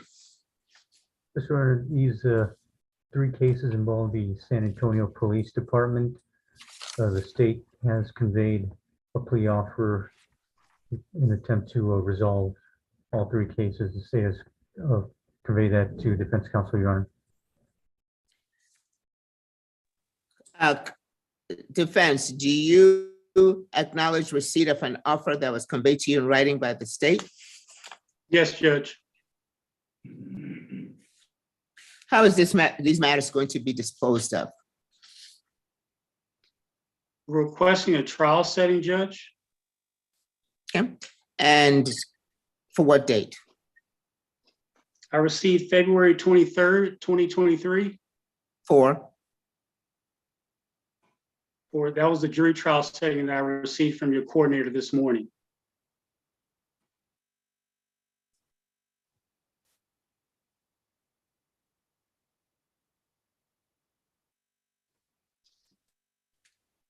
sir, that is a trial announcement date. That's a Thursday, correct?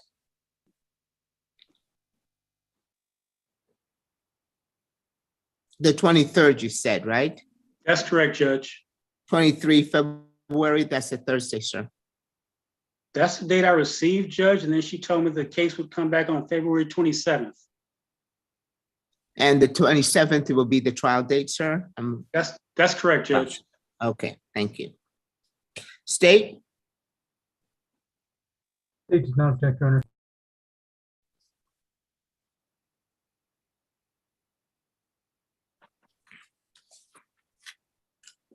state, I'm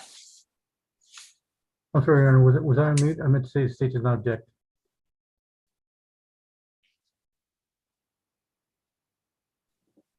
and with the state not objecting, you're making a note on your case management.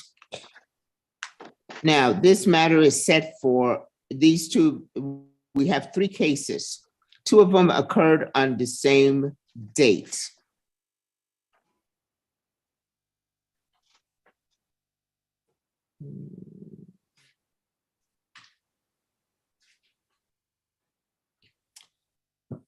Cause number 679-034 and cause number 679-033.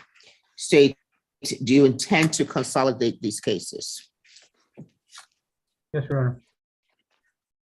Defense? Judge, we wouldn't have any objection to consolidation of those two cases.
And counsel, you intend for 690 and 693 to be also disposed of by trial Yes, Your Honor. already? You have date for that one?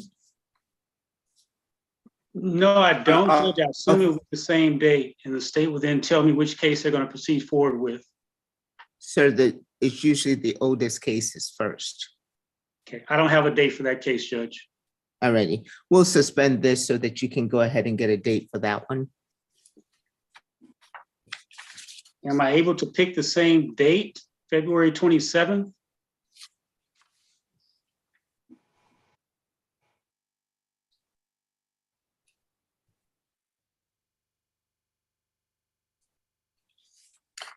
You can, or you can proceed to the next week, sir. Would you like the next week? The next week would be fine, Judge. Okay.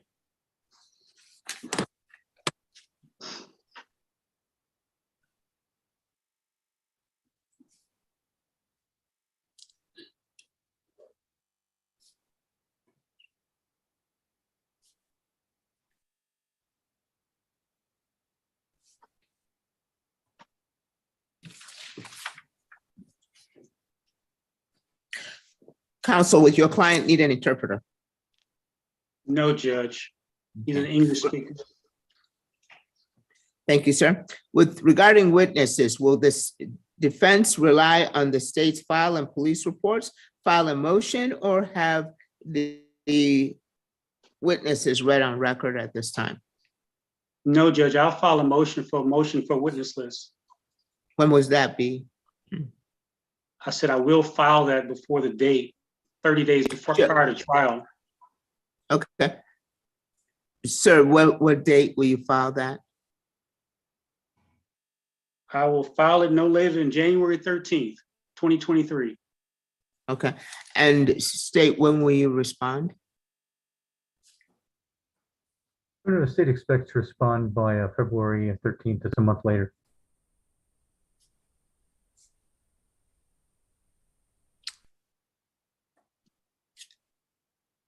That would be 14 days before trial? Looks, yes, looks about right, Your Honor.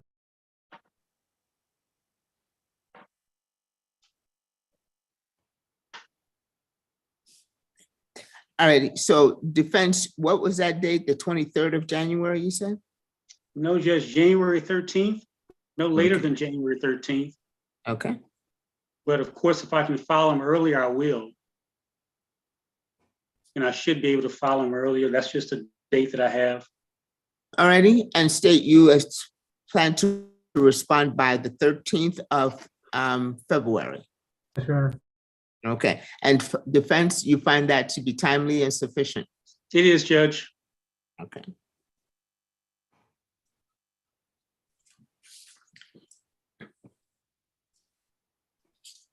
All motions and pretrial requests will be in writing. State, have you filed any motions in this case? No, Your Honor. Defense, No, Your Honor. any discovery issues or concerns? State, No, Your Honor, not at this time. defense, Judge, as of December 1st, 2022, I do not see any discovery issues. If any pop up, I'll let the state know. and you understand that you were given opportunity to review all the discovery in these cases? That's what you requested on the 13th of October, 2022. Have you received your e-discovery? Yes, Your Honor. And have you received the information? Yes, Your Honor. And do you waive arraignment on behalf of this defendant? I do, Judge.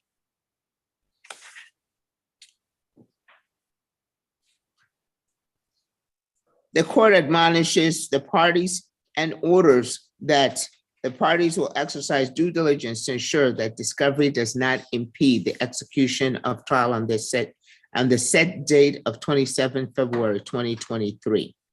Defense will to exercise due diligence to notify the defendant of the next court date.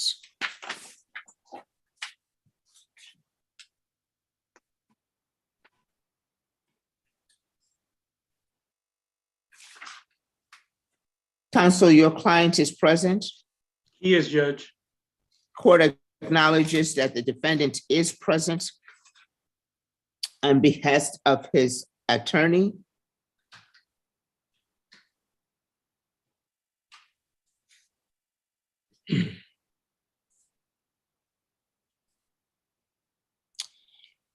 Barring any motions that may be set for a hearing, the next court date for this defendant would be the 23rd of February 2023, and the defendant must be present for a trial announcement called docket. If the defendant does accept the state's offer, defense will tender a jury waiver immediately and set the matter for a plea within 2 to 3 weeks. State, do you acknowledge the court's admonishments and order? Yes, Your Honor. Defense? Yes, Judge. Defense, does the court coordinator have the defendant's email address emailed to her? He does, Judge. She does, Judge.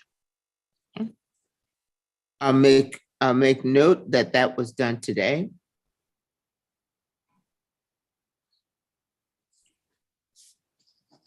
State, anything further on this matter? No, Your Honor.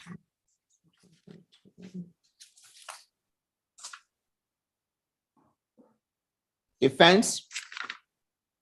No, Your Honor. Okay.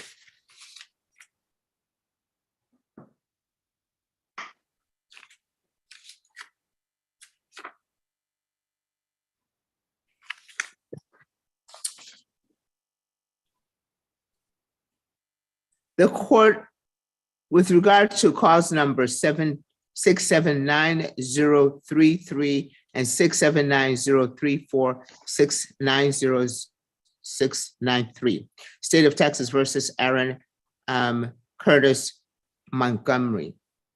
Subject to your objections, court understands and other understandings of the state and the defense that this matter will be disposed of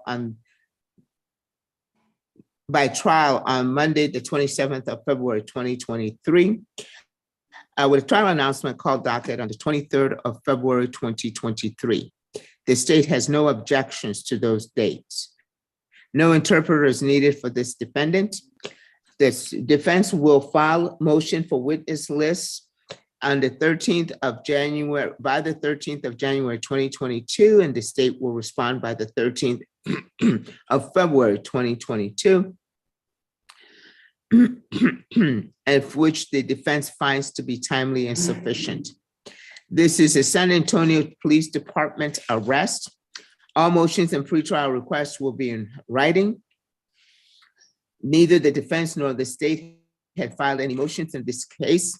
Neither the defense nor the state have any discovery issues or concerns. The defense has received the e-discovery as well as the information and does waive arraignment on behalf of this defendant. This defense did acknowledge an offer that was conveyed in writing by the state. The defense and both the state and the defense do acknowledge the admonishments and order of the court. And the defendant's email address has been sent by email to the court coordinator. State, any objections to the court's recitation? No, Your Honor. Defense? No, Judge. So ordered. Thank you very much. Let's go ahead and make sure that you have that the email case setting form for the defendant.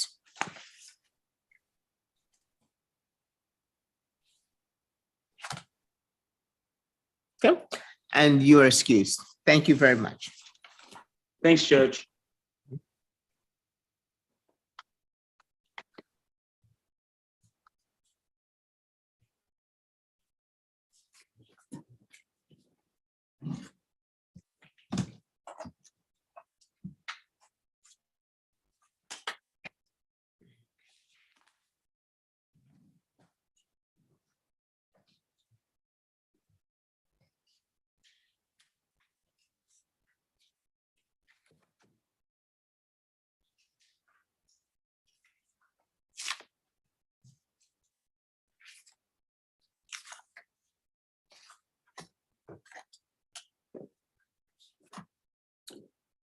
Attorney Stetson, Hello, Judge. good afternoon, sir. How are you?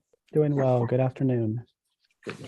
And your client is under cause state, pull up cause number 680-954.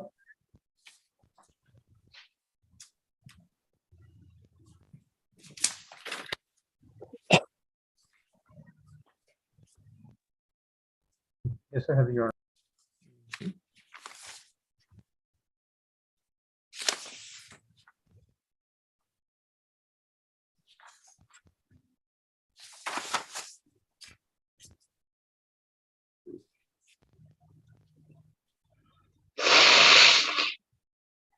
right, getting on record, on cause number 680-954, State of Texas versus Alexander Trevino Moreno. Parties, please approach and announce who's before the court, starting with the state. Hernandez for the state. Joseph Stateson for Alexander Moreno. Alexander We're Moreno. here. And Mr. Moreno, Yes, ma'am. let the record reflect that the defendant is in this court session with his attorney. We're here for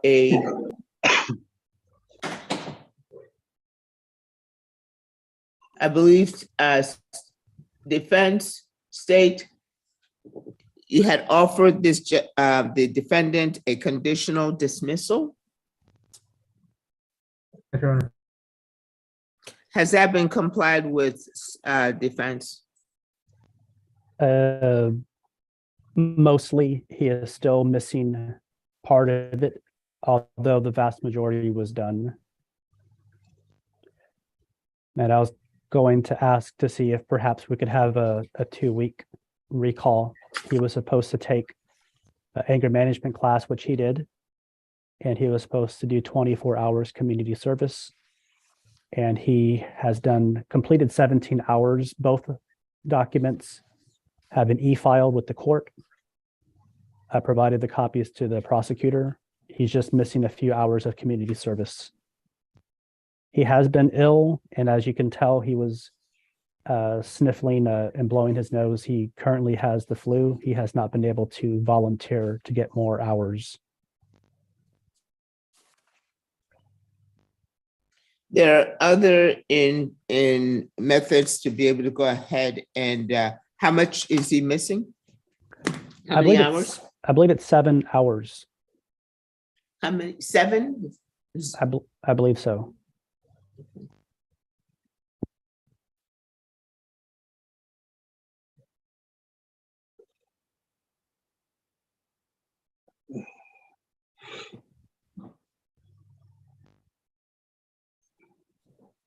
State, did you mandate that the conditional dismissal includes performance of the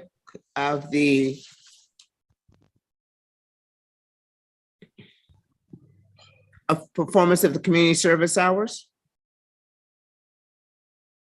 One moment, Your Honor. I think we're checking to see if there's any exact wording regarding that and to see if the state can be flexible on the number of hours. If I check with co-counsel really quickly to see if there are any issues there.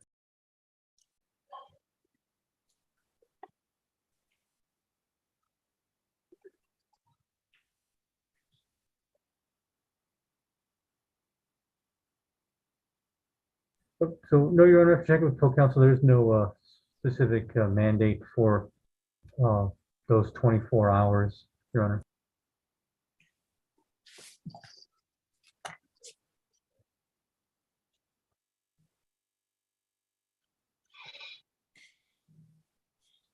Counsel, you understand that the conditional dismissal, it is a generosity of the state to be able to go ahead and offer that. And if it is not complied with by the date set, the defendant needs to plead, correct? I know that you had admonished my client of that. I had instructed him, but he couldn't help but become sick. Someone else got him sick. It's contagious. And we don't want to pass around flu and other unknown, COVID type of stuff to other people. So he stayed away from making other people contagious. We're just asking holiday spirit, mercy, kindness, if we could just have 2 more weeks to finish this out.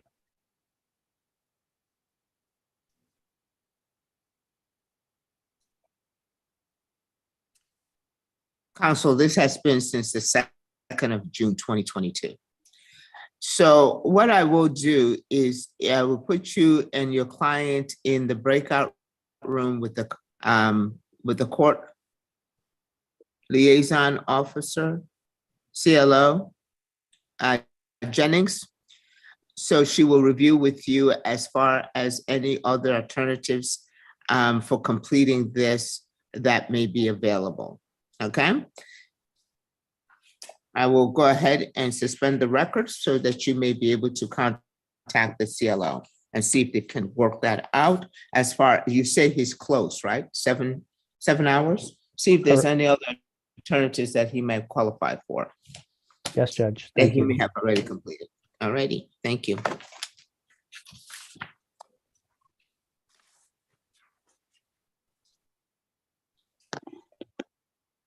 Attorney Edward Piker. Yes, I'm here on Martin Dominguez. It's pretrial, so I guess I need to talk to a prosecutor. Please place Attorney Piker in with the prosecutor. ADA Han, are you still the one conferring? Yes, Your Honor. Please place him with the ADA Han. Mr. Bond, Jamal Bond. Alrighty. I will need for you to go ahead and place your device on a flat surface and stop moving, sir. Thank you very much.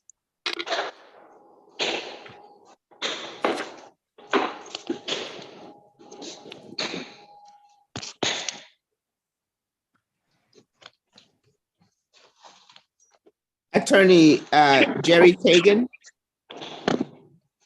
Hello, Judge. I spoke with Han earlier this morning and we've worked out an agreement. She asked me to contact the court regarding a date.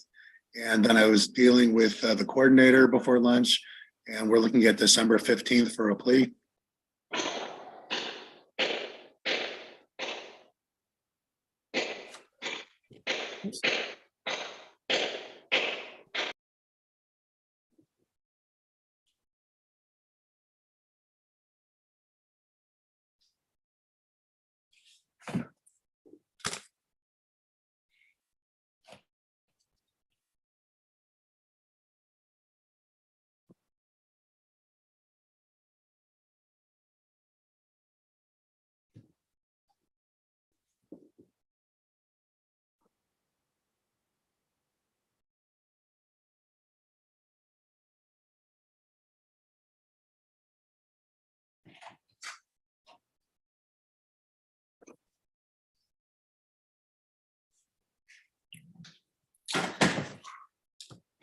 Deputy, would you please look and see if warrant 179-5005 has been executed? 179-5005? Yes, sir. Do you need a SID number, sir? No. Okay. Is that on Jamal? Yes, no, Richard Hosek? Hosek, yes, at least, so let me double check. Number 2 on the docket, sir.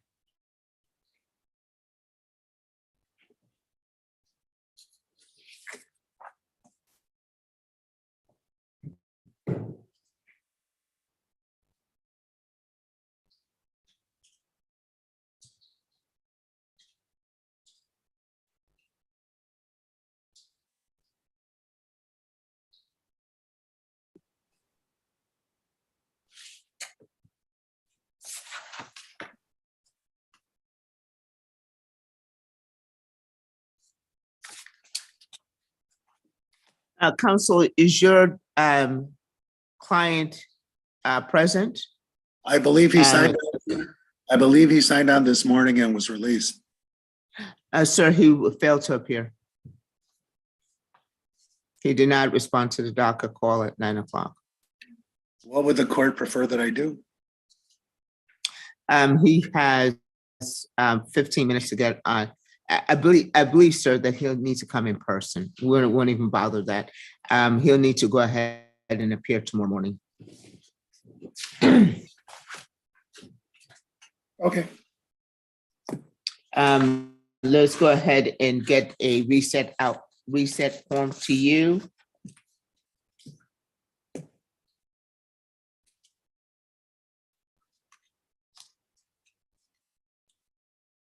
And make sure that that gets to your client. And he'll need to appear in person. But let the deputy finish his check, his search. Sir? There's no one. Okay. And then would you please go ahead and call him out in the hallway? Richard Hasek.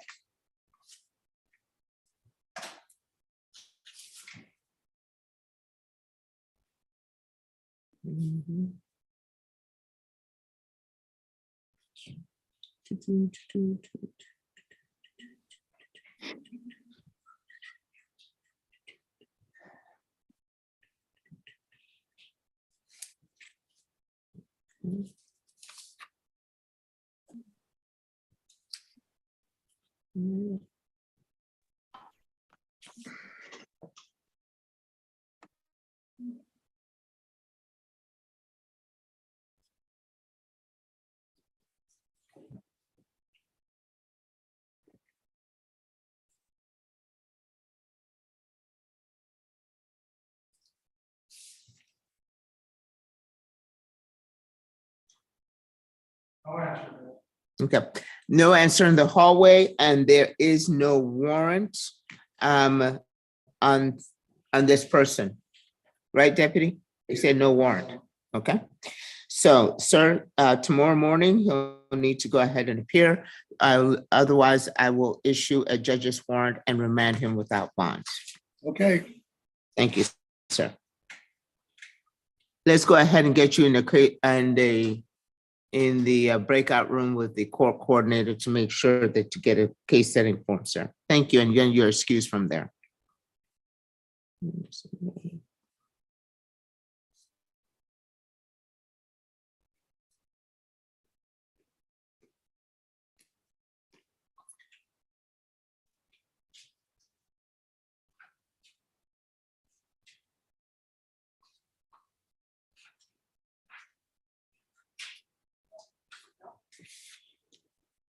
Mhm.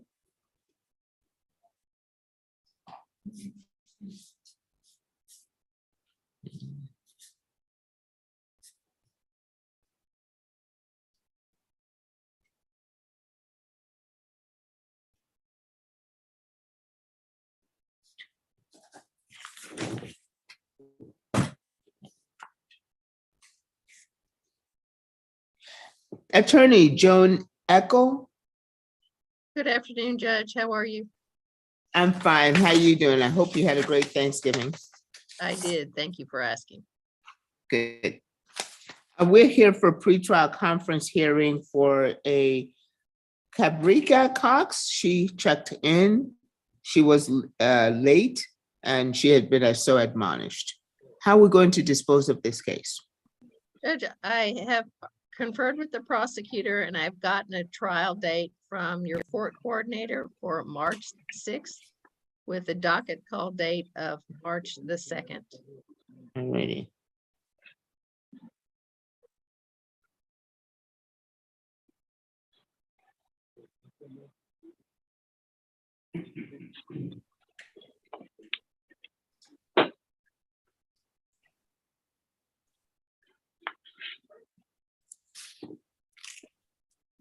State, you pulled up cause number, excuse me, docket.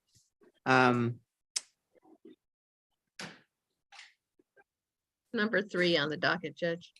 Thank you. Number 3 on the docket, and it is cause number 665467. Yes, Your Honor.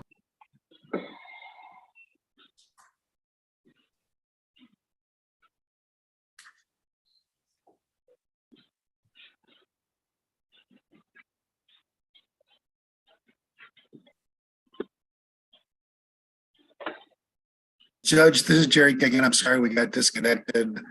Am I waiting for an email from the coordinator on the reset date? Oh, okay, sir. Thank you. We're going to go ahead and place you in the breakout room, okay? With the Okay. court coordinator. Thank you, sir.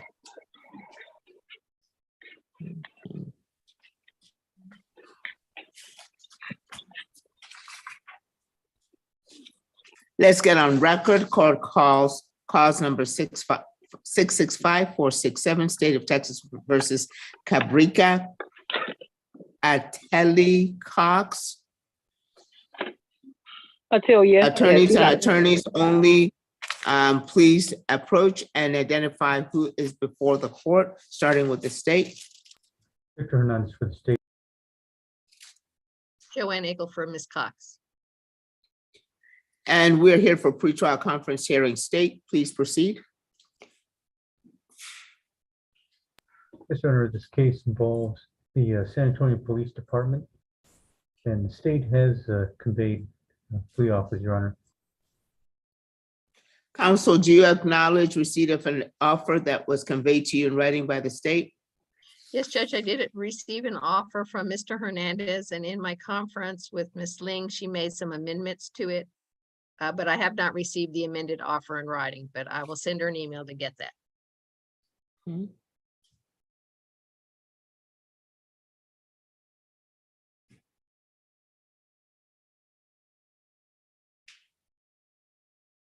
Counsel, how are we going to dispose of this matter?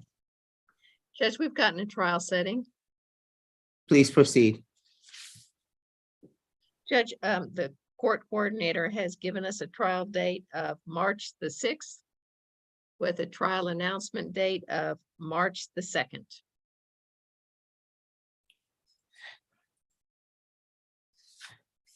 State, any objections to those dates in 2023?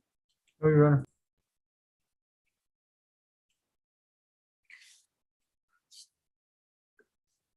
Counsel, will your client need an interpreter? No, Judge. Regarding witnesses, will defense rely on the state's file and police reports or file a motion or have the witnesses read on record at this time? Judge, I'll file a motion And when will you do that, please? by February 1st. And state, when will you respond? Your Honor, the state will most likely respond in 2 weeks, I'd say February 15th. However, it looks like the state has filed a witness list on November 8th. Not sure if that's adequate for defense or not, but at least by, I'd say, the 15th of February 2023, the state should respond.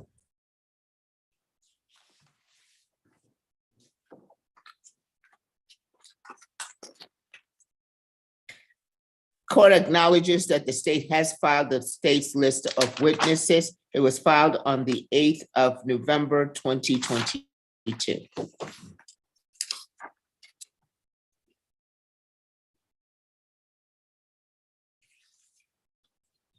All motions and pretrial requests will be in writing. State, have you filed, besides you filed the witness list and defense, have you filed any motions in this case?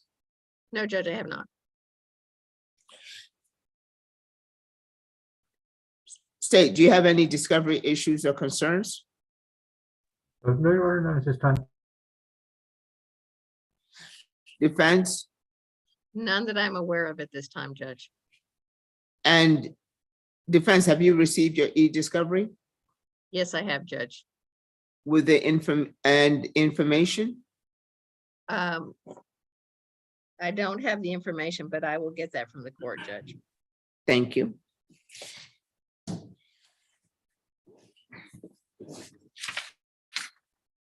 State, do you, excuse me, defense, do you, with the information that you have, you've been able to apprise this defendant of the nature of the offense and charges against her?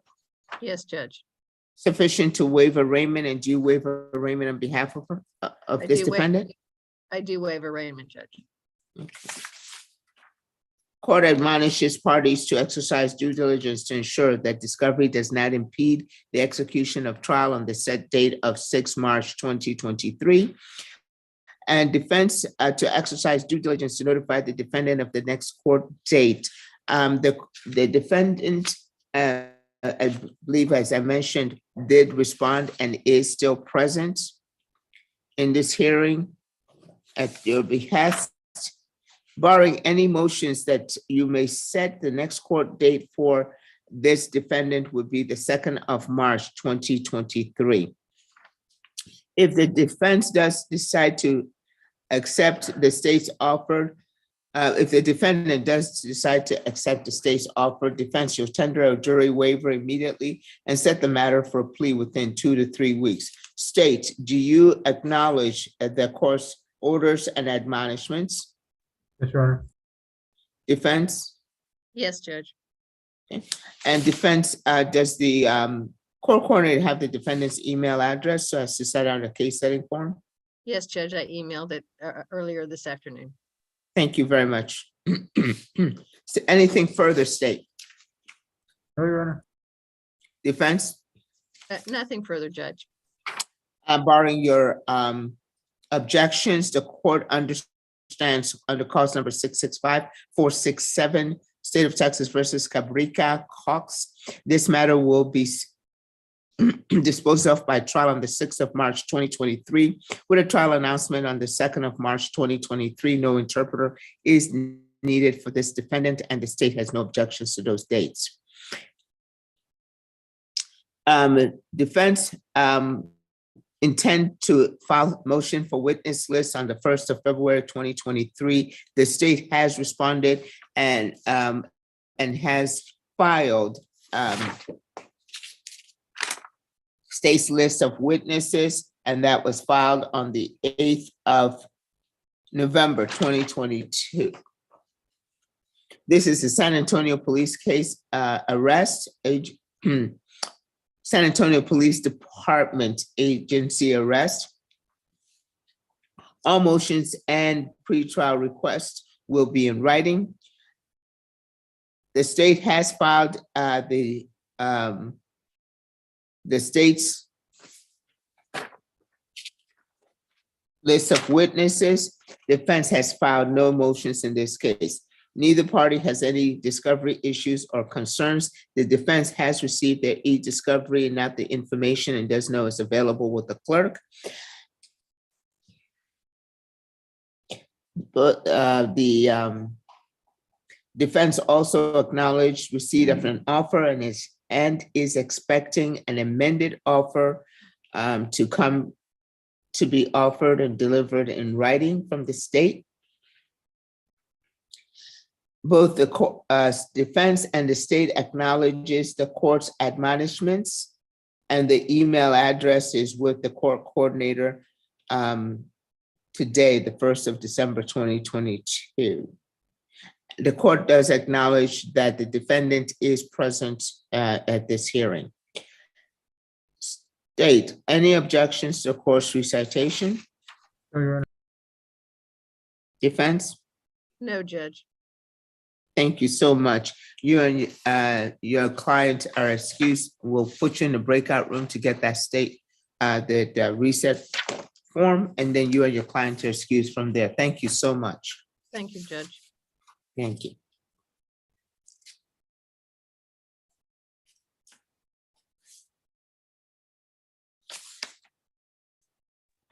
Am I being dismissed? Counsel, move her to reset.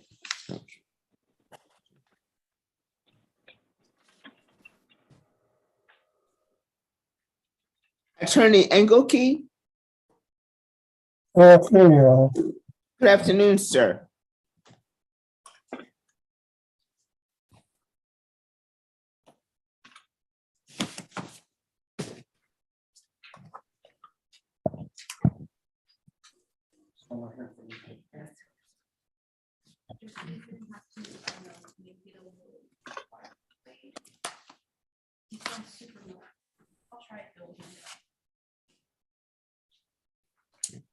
Yeah.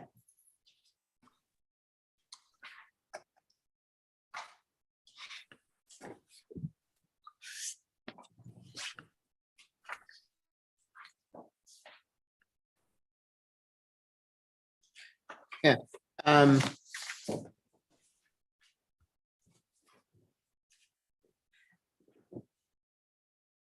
Attorney Engelke, is there any way that you can back up from the microphone so that it will not bust the court coordinator's ears? And sir, we are here on this case. I believe that it appears that a conditional dismissal was offered on this case, sir. Has that been complied with and completed? That's correct, Your Honor. I believe a motion has been tendered to you for signature by ADA Hahn. Let me take a look at that.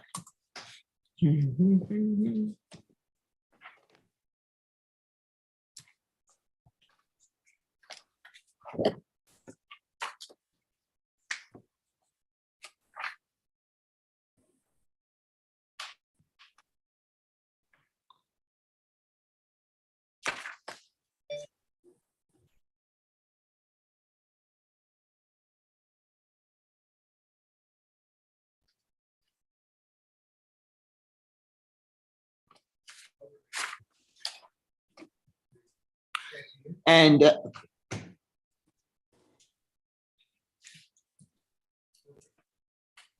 let's briefly get on record on cause number 666-282, State of Texas versus Laura Patricia Martinez. Parties, please approach and identify who's before the court, starting with the state. Victor Hernandez for the state. Defense.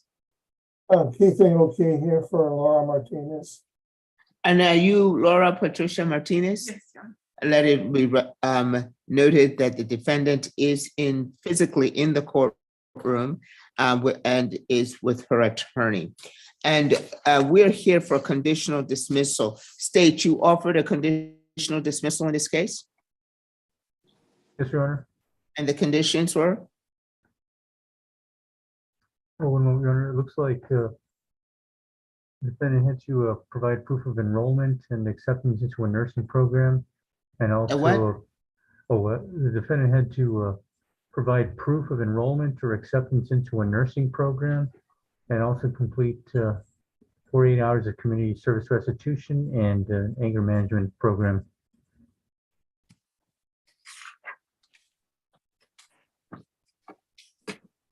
Has that been fulfilled, State?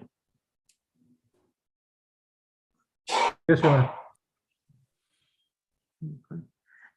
Defense? Yes, ma'am. Okay, where's the court orders that copy of this be provided to the court? I only have a anger management class, a certificate for that, and I am showing, you say it was 24 hours of I community believe service? there was no restriction on the number of hours for the anger management class. No, I'm asking the state, how many hours of community service restitution? Your Honor, my notes say 48 hours. I can double check.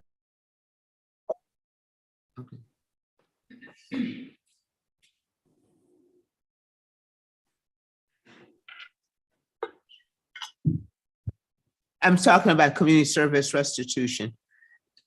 How many hours? Yes, sir. From what I see here, looks like 48 hours. This was from a note from July. I don't see any updates to that. So I can only guess that that is still a condition for 48 hours of community service restitution, Your Honor. Okay. You're saying 8 hours? Yes, Your Honor. Yes, 48. Okay, and you have documentation that that has been fulfilled?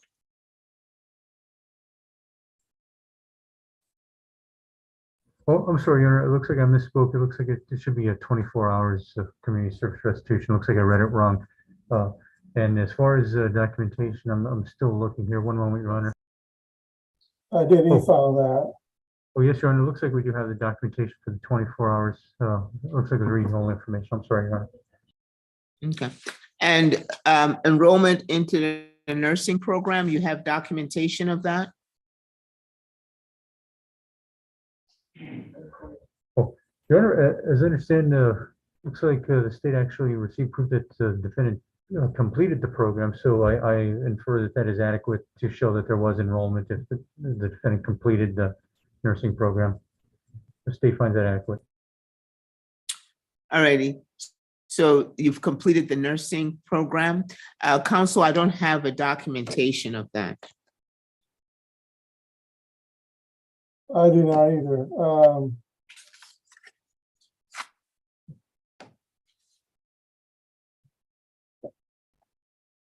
I believe that may have been dropped as a requirement, but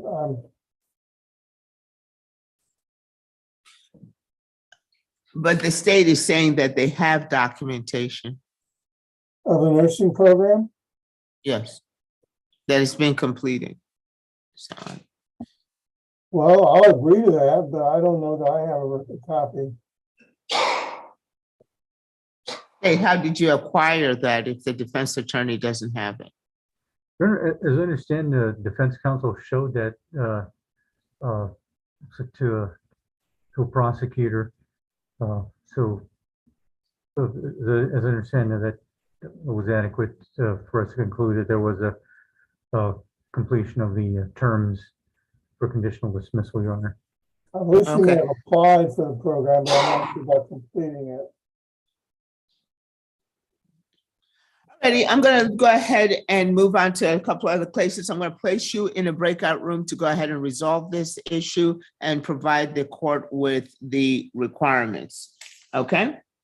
Please have a seat. We'll be right with you, okay? Thank you so much. We're off record on that matter. Please go ahead and get into a breakout room and sort it out.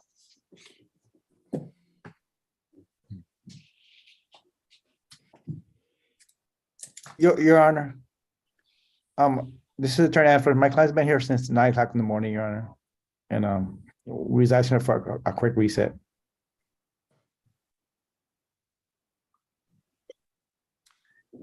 Counsel, I believe everybody has been here since 9 o'clock in the morning. I have been here as well. Thank you very much. And do you have a jacket, Counsel? Yes, I do, Your Honor. I'll go get it. All righty. So I'm going right down the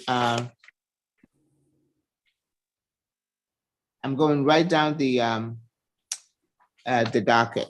Okay, thank you. Judge, just for clarification purposes, this is Mr. Cerna, case number 683-966. And so I had a mix up this morning, Judge. I thought I had to be here at 1:30. So I showed up at 1:30, but it turned out our case was at 10 this morning. Yes, sir. So I don't even know if I'm on your afternoon docket, Judge, and I've been on since 1:30 as well. Okay, already. I'm going right down the docket, sir. So you'll go back to the morning docket after you're done with the afternoon docket, I guess?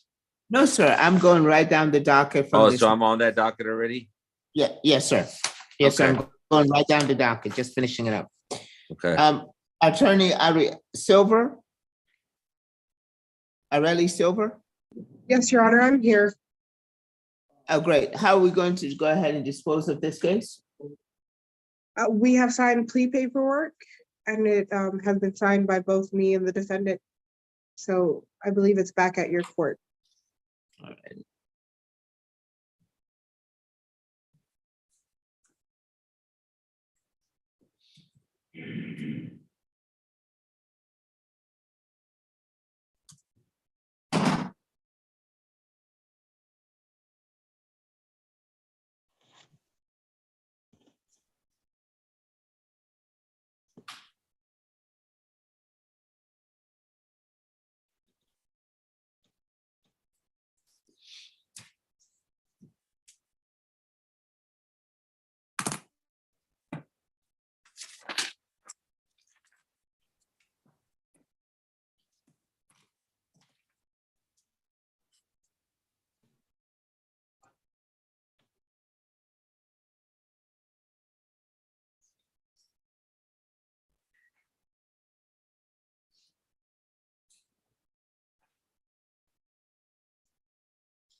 Let us get on record on cause number 669-033.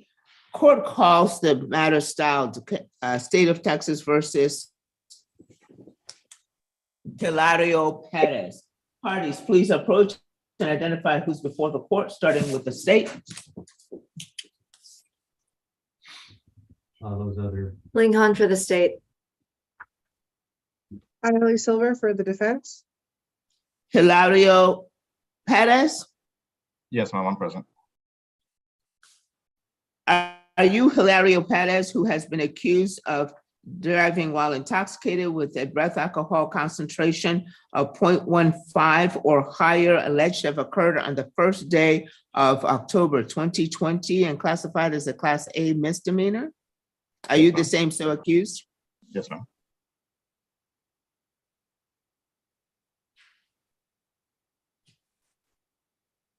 Please raise your right hand. Do you solemnly swear to tell the truth, the whole truth, and nothing else but the truth under pains and penalties of perjury, so help you God? Yes, ma'am. Thank you. You may go ahead and lower your hand. Court is going to start sharing the court screen as all parties are on Zoom. Mr. Perez, can you see the court screen? Yes. Counsel, can you see the court screen? Yes, Your Honor. State, can you see the court screen? Yes, Your Honor, I can. State, on displays a document entitled State's Consent. because of the pending case. I'm sorry. I'm on record. So please, everybody else who is not a party to this, please mute yourself. Well, so I think that's all we can do for now.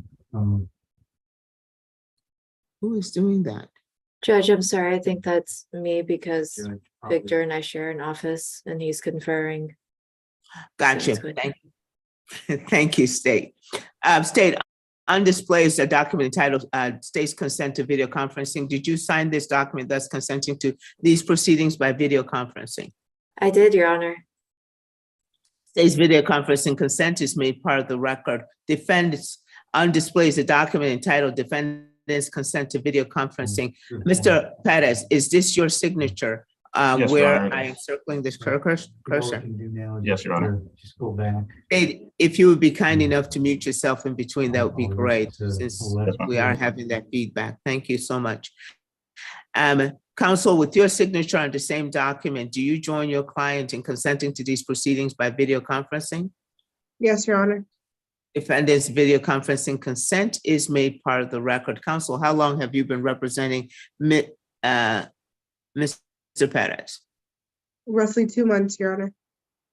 And are we applying for probation? And if so, what type? We are applying for a deferred adjudication. Yes, Your Honor.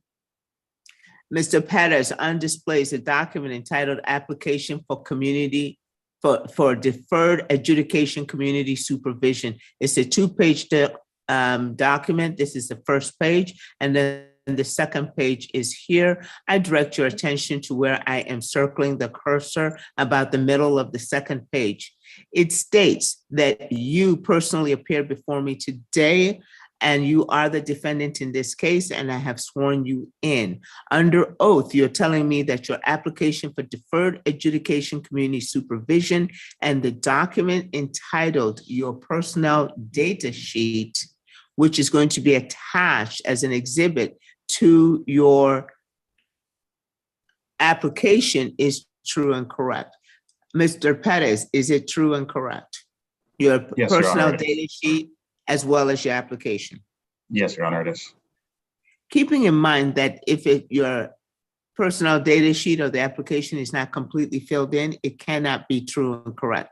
So, sir, do you wish to talk to your attorney before to understand the consequences of your response to this statement, that the defendant understands and acknowledges that any untrue statement in the said application or the exhibit, that's your personnel data sheet, may be grounds for denial or revocation of any community supervision in this case. Do you wish to talk to your attorney? I do not. It is all true and correct. Sir, did you say you needed to speak to your attorney? Yes or no, please? I didn't hear. No, ma'am, I do not. Okay, and so then you do understand and so acknowledge? Yes, Your Honor, I do. I will sign the discovery acknowledgement, making it part of the record. State, have you fulfilled your discovery and Brady requirement in this case? Yes, Your Honor, we have. Defense, are you satisfied that the state has fulfilled its obligation to provide you discovery under Article 39.14 of the Texas Code of Criminal Procedure, as well as giving you full access to the state's files? Yes, Your Honor. And state, is a law enforcement disclosure subject, is this matter subject to law enforcement disclosure? And if it is, has that been complied with? Your Honor, it is subject to and it has been complied with.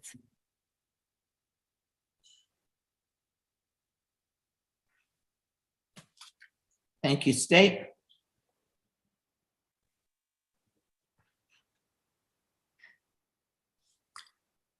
I will sign the discovery acknowledgement, making it part of the record. State, do you have any motions for the court's consideration at this time?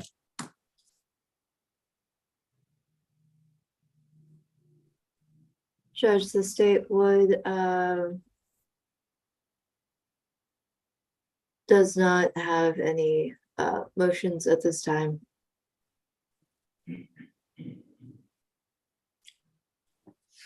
The allegation here is what Mr. Perez was charged with is driving while intoxicated with a BAC of 0.15 or higher. That is what is being charged. So we need to amend the defendant's waiver of constitutional rights and course admonitions. Judge, the state is waiving its enhancement.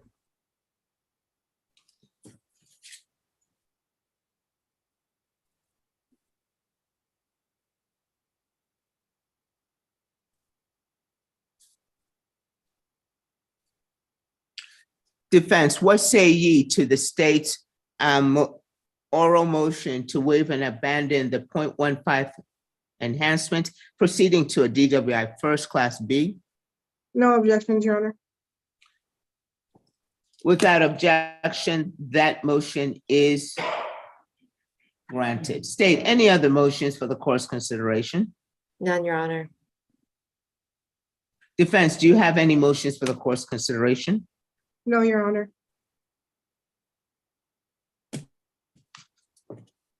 Mr. Perez, I draw your attention to the document on display. This is a two-page document, this being the first page, and then this being the second page.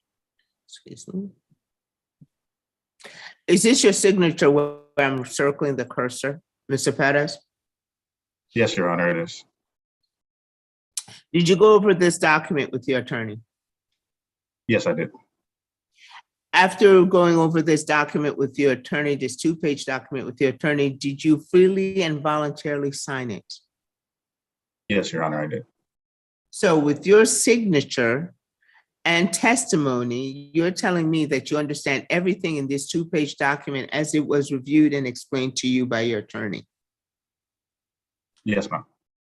Did she explain to you the range of punishment in this case? She did, Your Honor.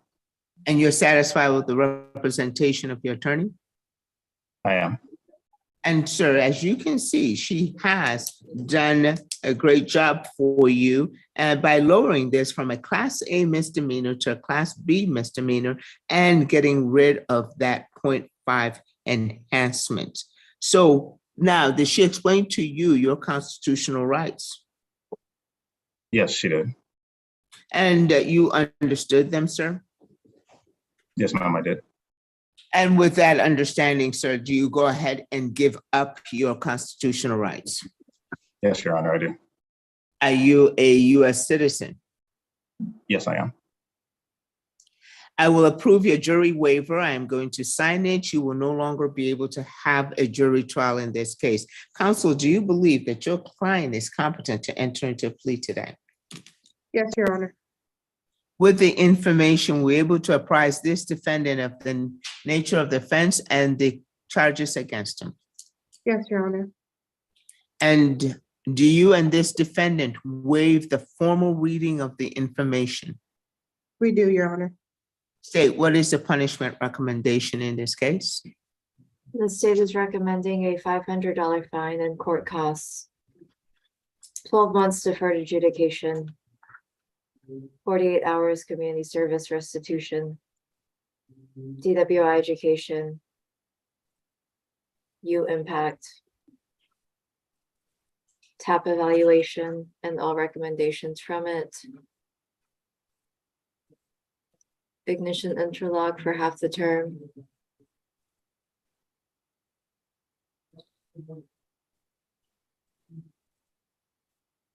Is that all? Yes, Your Honor. Counsel, is that your understanding of the state's punishment recommendation in this case? It is, Your Honor. And Mr. Perez, is that your understanding of what your attorney has worked out with the state on your behalf in order to dispose of this matter today? Yes, Your Honor, it is. With that understanding, how do you wish to plead? Guilty, not guilty, or no contest? No contest. And sir, even though you're pleading no contest, do you understand that I can still find you guilty? Yes, Your Honor, I do. And you still wish to proceed? Yes. Okay. Mr. Perez, is there any noise background where you are? No. Please stay unmuted.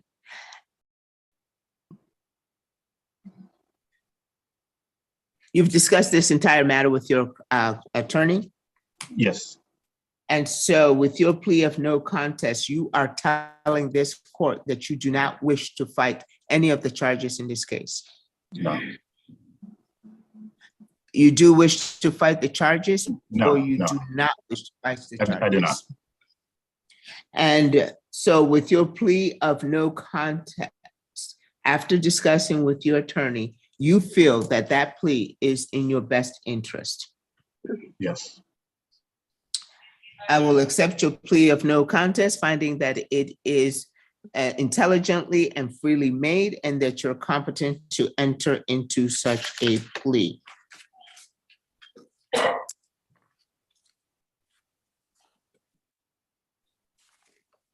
State, what, if anything, on behalf of your client, and why should I consider this plea?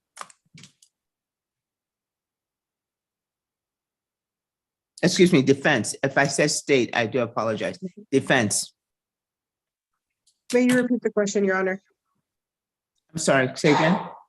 May you repeat yourself, Your Honor? I apologize. I heard state and then didn't hear the I rest. understand. I understand. Thank you. I do apologize. Defense, what, if anything, on behalf of your client, and why should I consider this plea? Oh, thank you, Your Honor. I appreciate it. You were repeating yourself.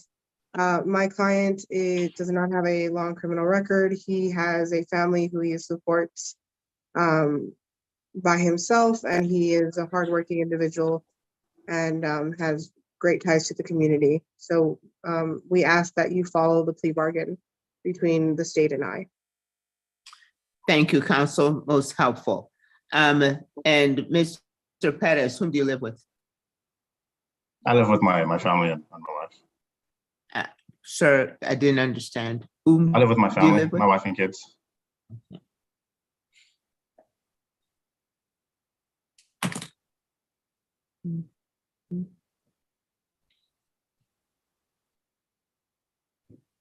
Does your wife have a vehicle? Yes, she does. What's her name? Her name is Brenda. What is it? Brenda? Brenda? Yes, ma'am. And same last name, Perez? Yeah, yes, Perez.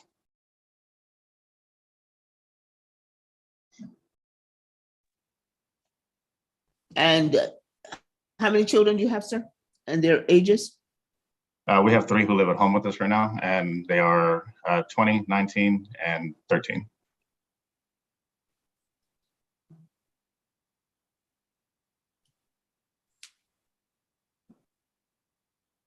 Sir, how many vehicles total in the household?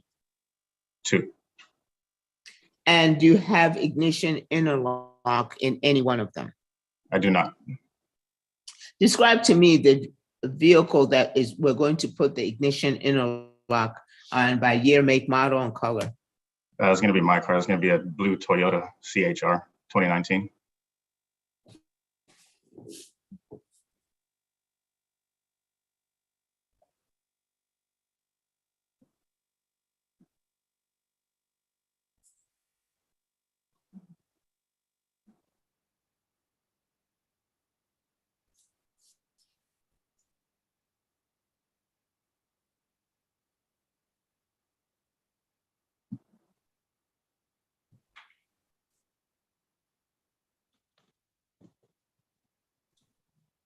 State, what was the BAC in this case?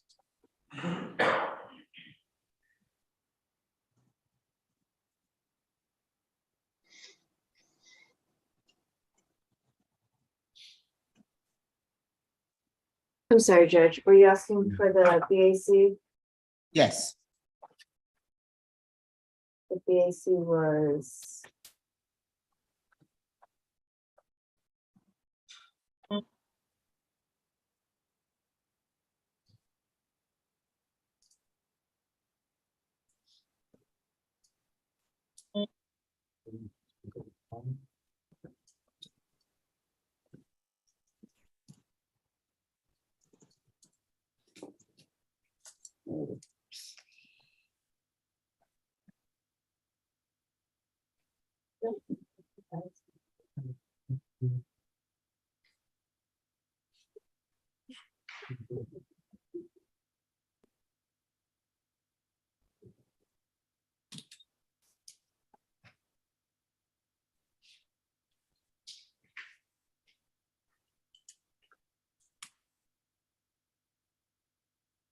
It was a 0.19, Your Honor.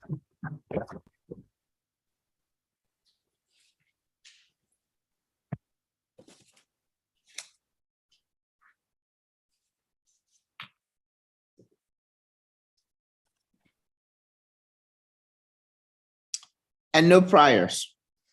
Did alcohol-related cases? None, Your Honor. Thank you.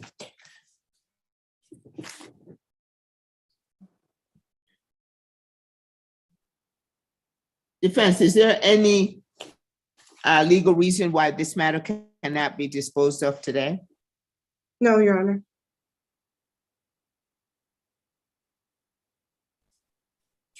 Mr. Pettis, although there is sufficient evidence to find you guilty in this case, I am going to withhold my finding of guilt and I'm going to place you on 12 months deferred adjudication community supervision.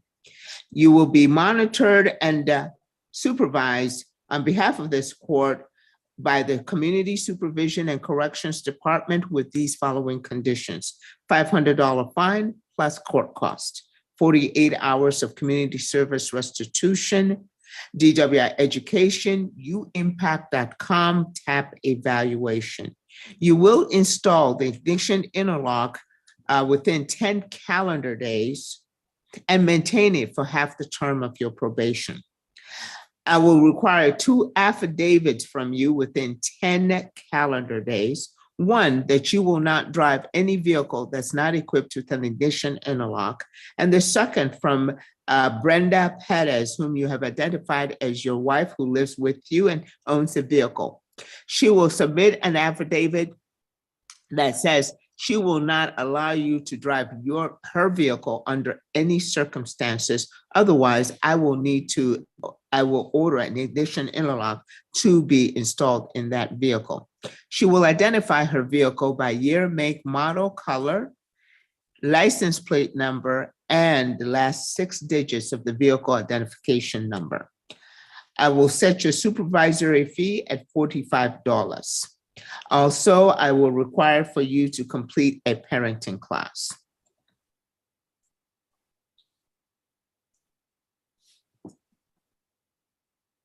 State, did I cover everything for you? Mr. Honor, you did. Thank you. Defense, anything further on this matter? No, Your Honor.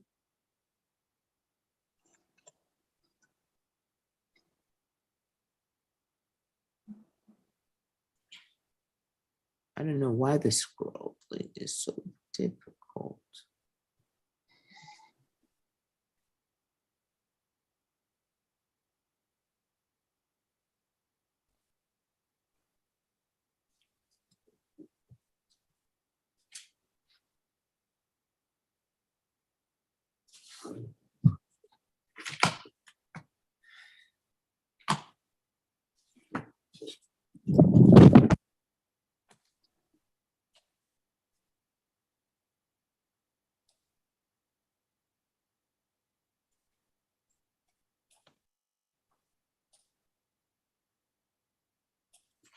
Sorry about that.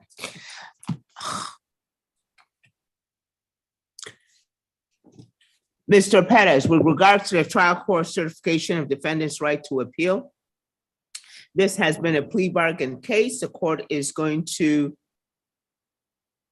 certify that you have no right of appeal.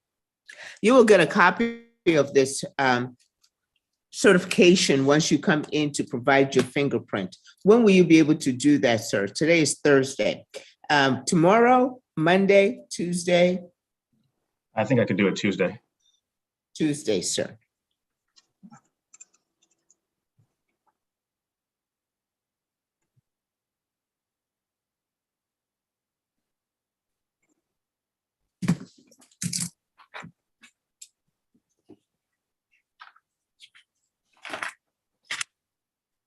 Mr. Perez, that's the Tuesday, December 6th. Okay. You will be coming down to County Court at Law Number 2, located at 300 De La Rosa, San Antonio, Texas, 78205. We are located on the first floor of the Kadena Reeves Justice Center. So when you come in, please just go ahead and check in with the deputy. He will further direct you. You will need to come in between the hours of 2 p.m. and before 4:30 p.m. Please note that if you do not report between those hours on Tuesday, the 6th of December, 2022, a warrant will be issued for your arrest. Do you understand that, sir? Yes, Your Honor, I do. At that time, sir, State, do you have any objections to this defendant being referred to Bexar County Bexar County Gives Back program? No objection, Your Honor. Okay. What will happen, Mr. Perez, is that as counsel, are you familiar with that program? I am not, Your Honor. Okay. It is an alternative method for you to complete the 40 hours, at least 40 hours of the community service restitution, Mr. Perez. Okay. The CLO will go over that with you. She is not on right now, but she will make a point to go over that with you. Make sure to ask about that. Again, it is not mandatory. If you wish to participate in it, you can complete 40 hours through that program.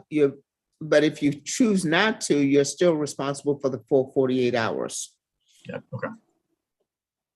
Understood. All right, your attorney has worked hard in order to be able to get you this deal, sir. Please thank your attorney by going ahead and being successful on probation. 12 months is a long time to be under any kind of scrutiny, sir. So if there's any issues you run into, make sure that you communicate with your community supervision officer, otherwise known as your probation officer. Make sure communication is the key, okay? And counsel, those affidavits can be e-filed. Understood. Thank you. All righty. If there's nothing else, Mr. Perez, I look forward to your successful completion of your probation and continue your contribution to the community. Thank you. Alrighty, see you on Tuesday, sir. We're off record on this matter. Correspondence staff.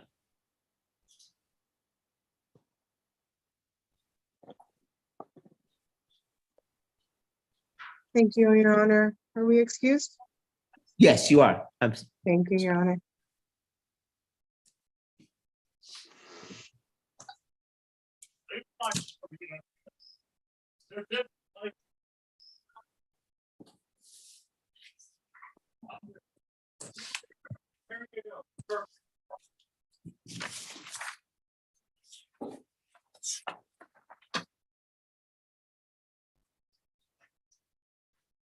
Attorney Oscar Hernandez. Good afternoon, Your Honor. Good afternoon, sir. We are here for a trial announcement, sorry, on a Jamal Bond. Let us get on record on cause number 679-210, State of Texas versus Jamal Lawan Bond. Parties, please approach and identify who's before the court, starting with the state. Victor Hernandez for the state. Oscar Hernandez on behalf of Mr. Bond. Your Honor, my client had texted me that his phone was dying. He was going to go and get it charged and would be on at approximately 4:30. So I don't know if you have him in a waiting room. I don't see him here join with Sure. us. Mr. Bond, Ms. Jamal Lawan Bond. Okay. All right, counsel, please let me know when he gets back on, okay? Thank you, Judge. Thank you.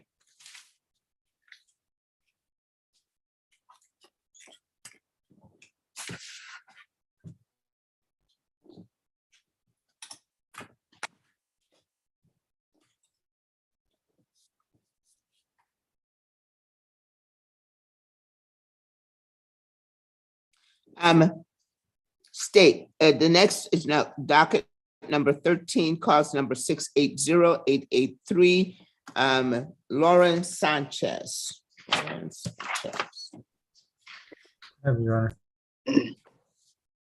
No, Your Honor, Jonathan Chavez here for Ms. Sanchez, and she's logged on as well. Lauren Sanchez? Judge, I'm here. Okay, Yes, ma'am. I have you marked as failure to appear when I called the docket this morning. Right, she logged on a little late, Your Honor.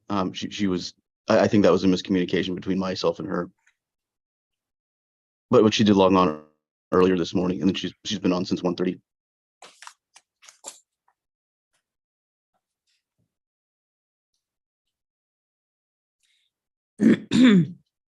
Ms. Sanchez, this is not your first time in this court, is it?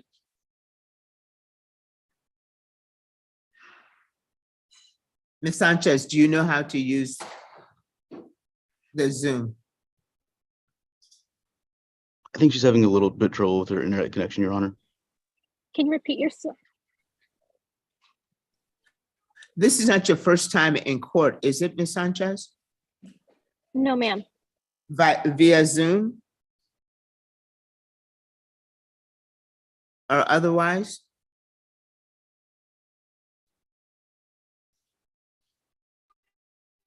I have difficulty hearing.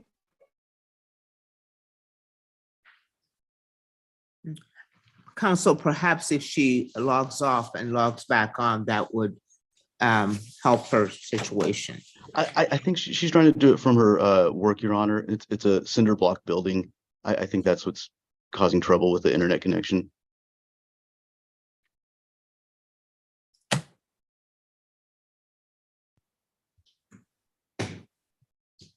Okay.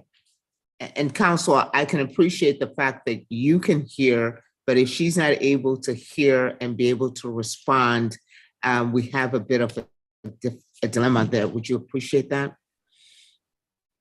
Yes, Your Honor. I was just going to let you know. Can you repeat the question?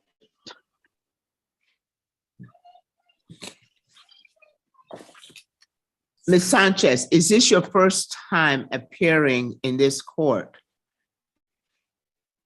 I have appeared before in Okay, this court. and you have appeared by Zoom before, Yes, ma'am. and you had a case setting form telling you when to be here.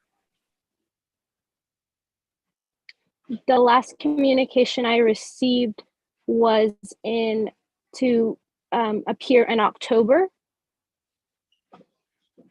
So you did not receive a communication to appear today? No, ma'am, I did not receive any communication other than my attorney reaching out to me yesterday, letting me know about today's. Okay.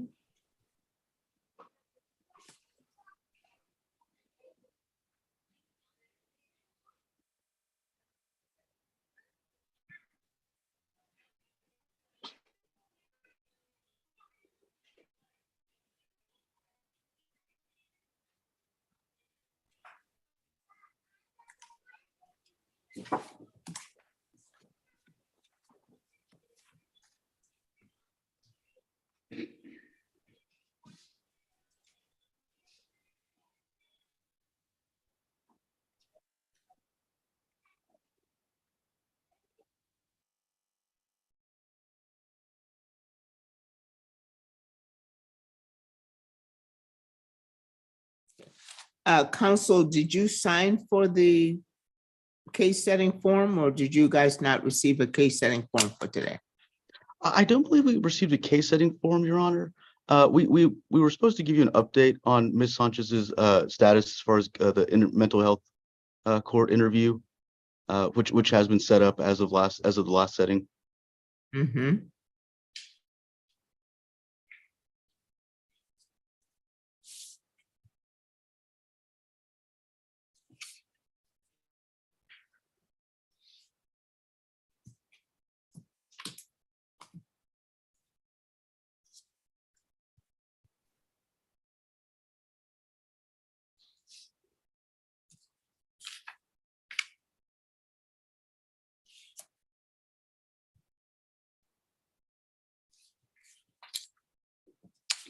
And counsel, I do believe you said that it has been set up? Yes, Your Honor. I signed the paperwork. That would have been, I want to say October 20th, but Ms. Reyes from the mental health court reached out to us yesterday with a date for, it would be next Friday, December 9th for her interview. Great. Okay.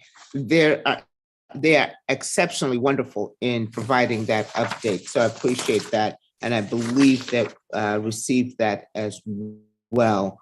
Counsel, what we'll do is get you a case reset form to make sure for that date. We'll reset it for the 9th to make sure that she does appear for that hearing. And what time is it? She doesn't have to come to this court. She just needs to go ahead and Correct, Your Honor. It would be at 2 p.m. on the 9th via Zoom. All right.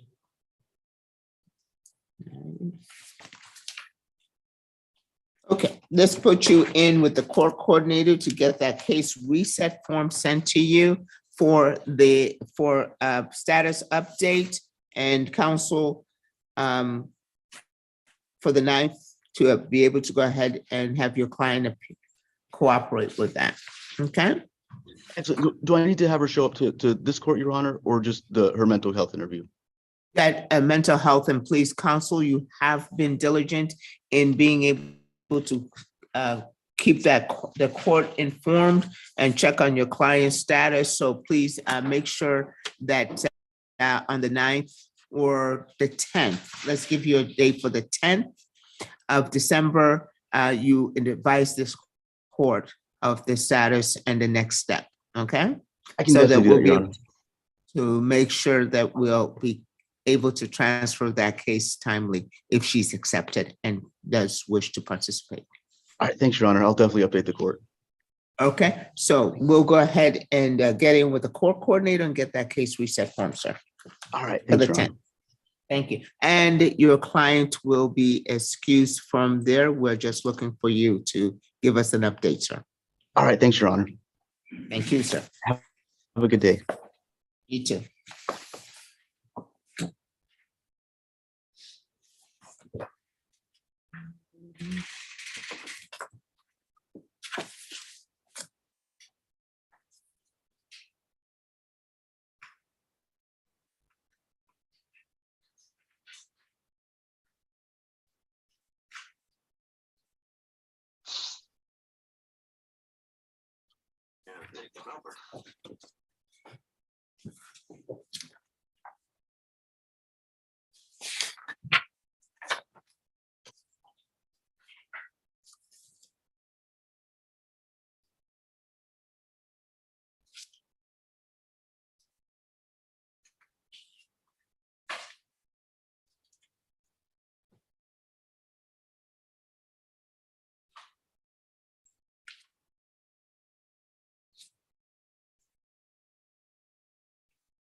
Attorney,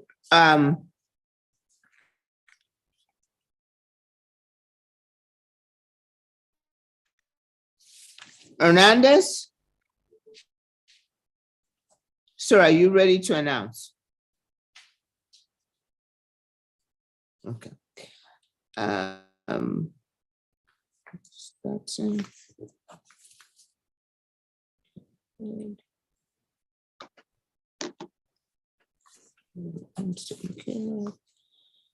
Attorney Serna. I'm here, Judge. So ours is not a trial, Judge. Ours was a pretrial conference. I can tell you what we did last time. This is a failure to stop and give information. Robin Decker, who used to be in this court, Judge, was going to check with the complaining witness or the victim to see if the insurance had covered it already. And we were talking about a possible dismissal. I tried to follow up with her, Judge, and found out just recently she's no longer with your court. So we were going to ask for another 30 days to try and get this issue resolved. Who is no longer with the court? Robin Decker. That's what I spoke to last time, Judge. I'm sorry. Robin Decker. Was never, was that an ADA? That was the ADA that I spoke to last time. I don't believe you were sitting in the court the day that we visited on this case, Judge. I think you were off that day. So I don't know if she was just she'd been dead. You let her come into the court to help. But that's the ADA that I worked with on that day. What date was that, sir? Whenever this case has only been set one other time, Judge. So whatever date that was. It was a first setting. This is a second setting. Yes, sir. I have a date of 5 August 2022. Your client and you were present, and we set for a pretrial conference hearing for today. Yeah, because and the reason it was such a long delay, Judge, is because I think Ms. Decker was going to try and run down the complaining witness in this case. It's a car accident. My client failed to give information. This case was filed at large, and so it's not a real old case. I don't want you to think it's a real old case. So it's just a matter of us hopefully showing or them verifying with her that she got payment from insurance. And then this case hopefully will be off your docket at some point, or off county court 2 docket. So we'll be asking for a court date of January 12th, and I think we can get it resolved. State, what is the status?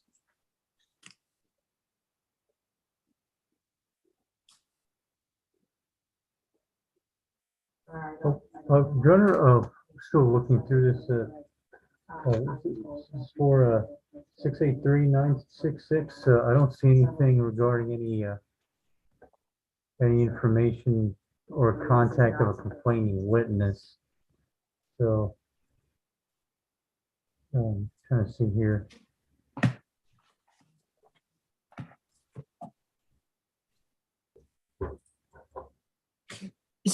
The thing about it, Counselor, is that between the 5th of August and today that is set, this is the second setting. If you've conferred with an ADA in between, I conferred with her on that day, and she told me the same thing that the ADA is telling you today, Judge, that they didn't have a contact number for the complaining witness.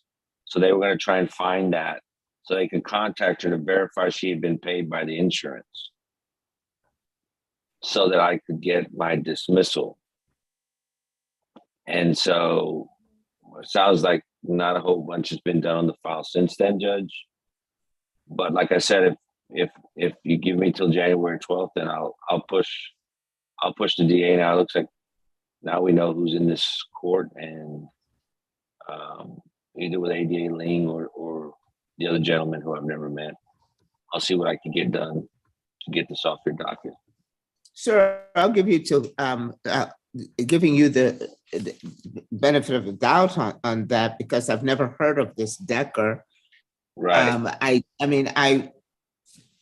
I think Angelini was sitting in your court that day, or Judge Johnson, one of the two. It might have been Judge Johnson who was sitting on your court. No, sir. On the 5th of August, I was here. That is my handwriting.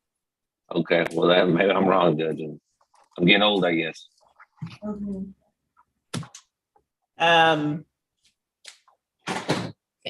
So why don't we go ahead and come back on the 5th of December? You get with the state. That gives you sufficient time to get with the state, get this straightened out. You and your client will be back on the 15th. Okay, sir? On the 5th. So, Judge, on the 5th, you said? That's Monday? The 5th, yeah, Monday. Okay, so just so I know, I got 2 pleas in John Lagora's docket that morning, but I will jump on as soon as I'm done. That's okay. What time do we need to be here? Your client needs to check in at 8:30 a.m. 8:30 a.m. and we'll be sent to Zoom here, or do we use the same Zoom? Yes, you'll be at the same Zoom. You're going to jump in with the court coordinator now to go ahead and get a reset form. Sorry about that confusion with the ADAs, Okay. but I'm sure they'll go ahead and get something figured out for you by Monday. Sir. Okay. All right, thank you. If you hang on a second, sir. Would you like for Yeah, I'll meet with Susan. Thank you. To get the case reset form. Okay, thank you. Thank you.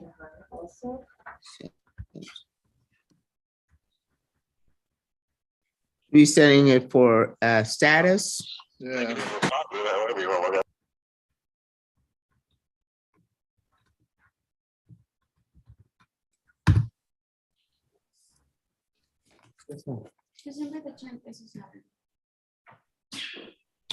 You're absolutely correct. So make it the 9th.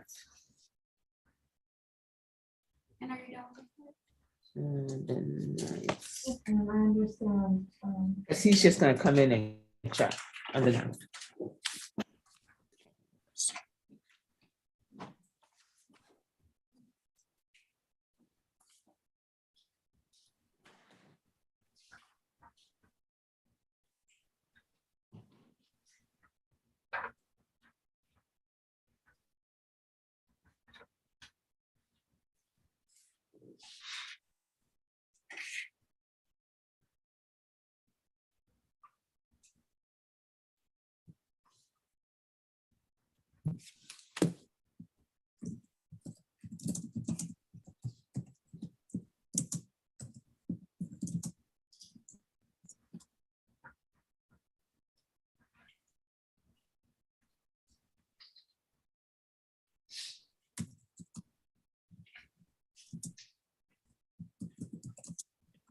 And so I understand, and so I'm asking again. If you would like.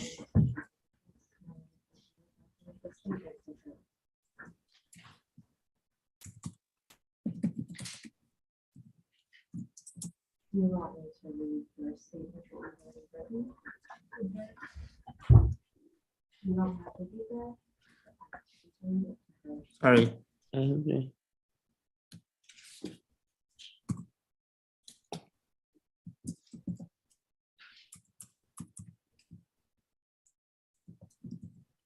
Ma'am, ma'am.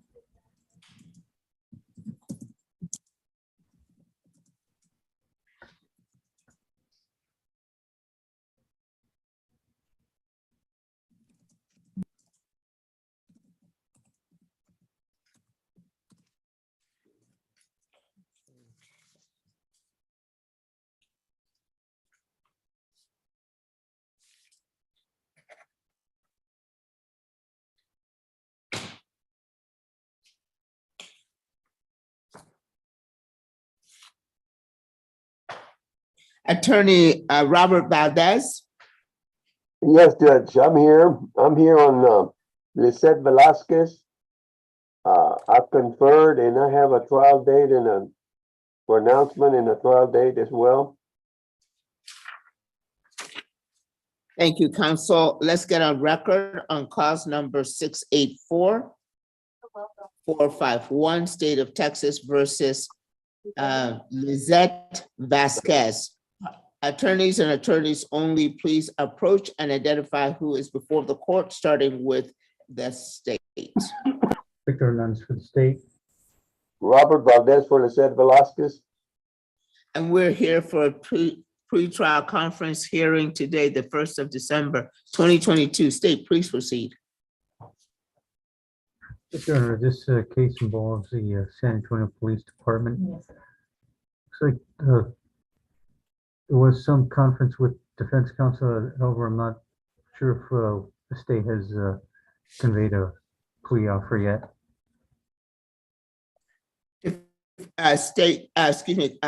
Defense, do you acknowledge receiving an offer that was conveyed to you in writing from the state? It was, it's going to be supplemented, Judge. She needs to get some more information from me, and then they're going to give me a different offer for me to consider.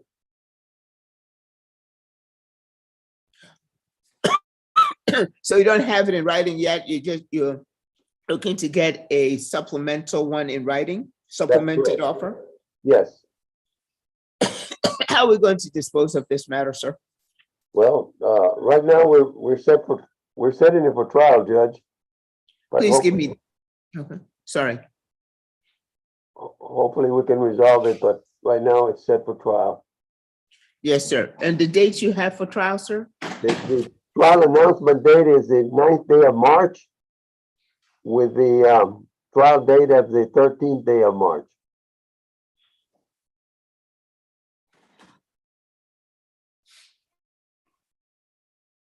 The announcement will be 13 March. I'm sorry. The announcement is the 9th day of March. Okay. The trial date on the 13th. Thank you, sir. Yes, ma'am.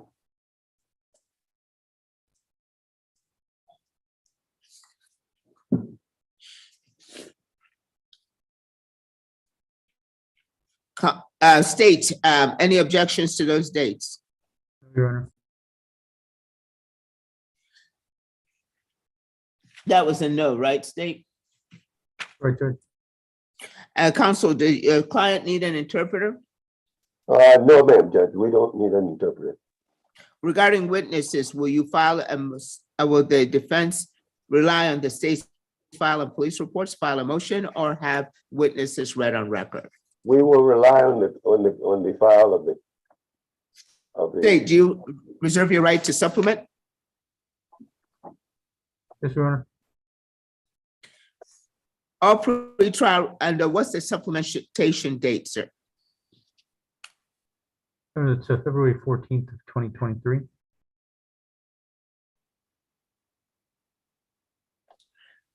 Counsel, would that be timely and sufficient? Yes, Judge, that'll be fine.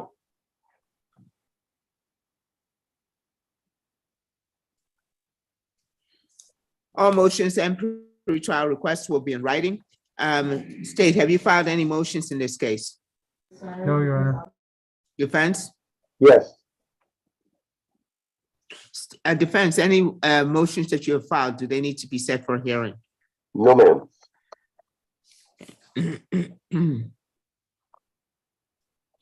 Any discovery issues or concerns, State? No, Your Honor. Defense? Not from the defense. Defense, you've received your e-discovery? Yes, You have received your information? yes, And sir, do you waive arraignment on behalf of this defendant? we do, Judge. Defense, there is a 1622 that is associated with your client. You're aware of that? I was made aware of it today, Judge. All right. And you have a copy of it? Were you able to acquire a copy of it? It's in e-discovery? They're going to give me a copy of it, Judge. All right. So state and defense, as you continue to go ahead and negotiate, please make sure to keep that in mind as far as resolution of this case. If there's anything that the court will be able to go ahead and provide as far as resources to assist your client, however this matter resolves itself, if it resolves itself in probation, please make sure that the court is aware so that those resources can be ordered if it's within the purview of the court to do so. Thank you.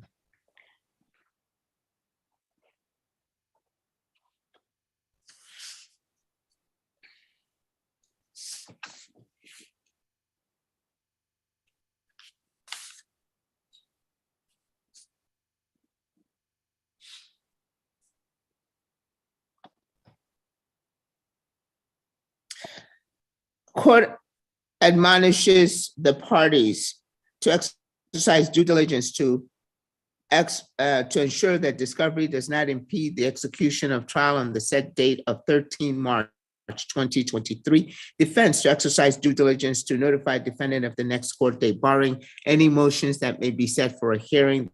The next date for this defendant will be the 9th of March 2023, in which the defendant must be present for a trial announcement called docket. If the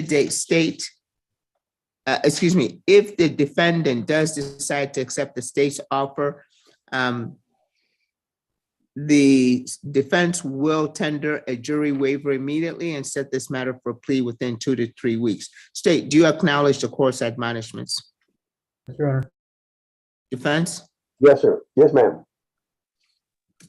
Defense, does the court coordinator have the defendant's email address? I believe so, Judge. Okay.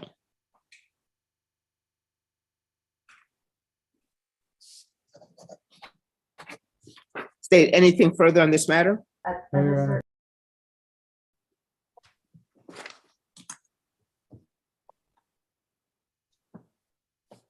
Honor. Defense, anything further on this matter? No, Your Honor. Subject to your, state and defense, just one more thing. You do acknowledge the court's admonishments regarding the 1622? Yes, sir. State? Yes, sir. Defense? Yes. Subject to your objections, the court understands under cause number 684451, State of Texas versus Lizette Velasquez. This matter, the court understands that this matter will be resolved by trial on the 13th of March 2023 with a trial announcement date in which the defendant must be present on the 9th of March 2023. The state does not have any objections on those dates. No interpreter is needed for the defendant. The defense intends to rely on the state's file and police reports for witnesses. The state does reserve its right to supplement with a supplementation date of 14 February 2023, which the defense has no objections to. All motions and pretrial requests will be in writing and/or pretrial requests will be in writing. The defense has filed motions in this case and does not wish to set any for a hearing. And the state has not filed any motions. Neither defense nor the state have any discovery concerns. The defense has received their e-discovery as well as the information and does waive arraignment on behalf of this defendant. Both the state and the defense does acknowledge the course admonishments and order, also pertaining to the 1622 report that is associated with this client. Defense did acknowledge an offer that was conveyed in writing, conveyed to the defense, however, to be supplemented and provided in writing at a later date. And the defendant's email address has been tendered to the court coordinator. State, any objections to course recitation? Oh, Your Honor. State, what is the arresting agency? Who's the arresting agency? Oh, that's a San Antonio Police Department, Your Honor. Okay. And the arresting agency, San Antonio Police Department. And defense, any objections to course recitation? No objections, Your Honor. Counsel, we'll go ahead and make sure we get the case reset form already, and you and your client, excuse me, you are excused. Thank you very much. Thank you, Your Honor. Good seeing you. Good seeing you, sir. Hope you had a great Thanksgiving. Thank you, Judge. Same here. Thanks. Okay.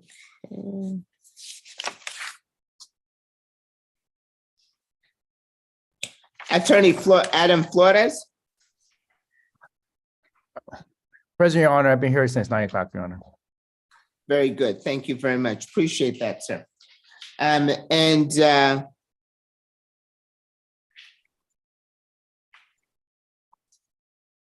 You're here for a Mr.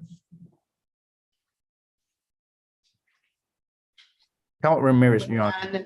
Counts Ramirez? Yes, Your Honor. I talked to the ADA, Ms. Han, and we agreed to reset the case to a later date, pending a felony.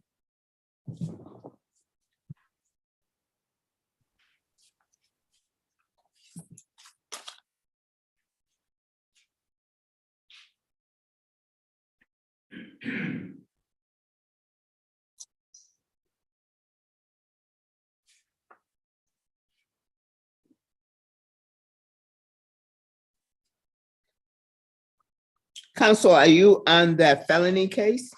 Yes, Your Honor, I am.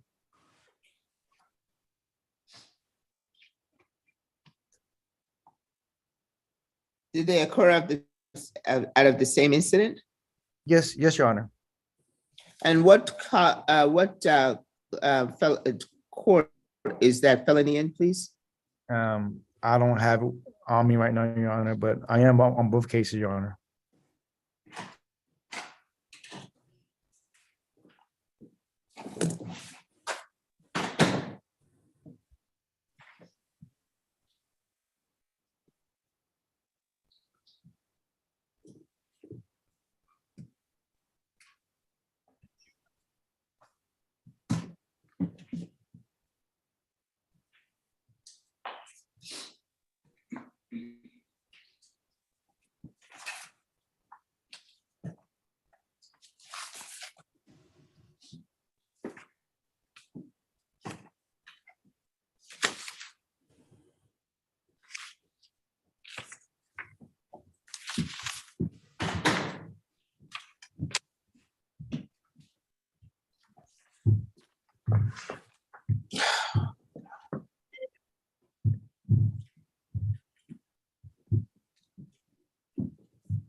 Okay, thank you.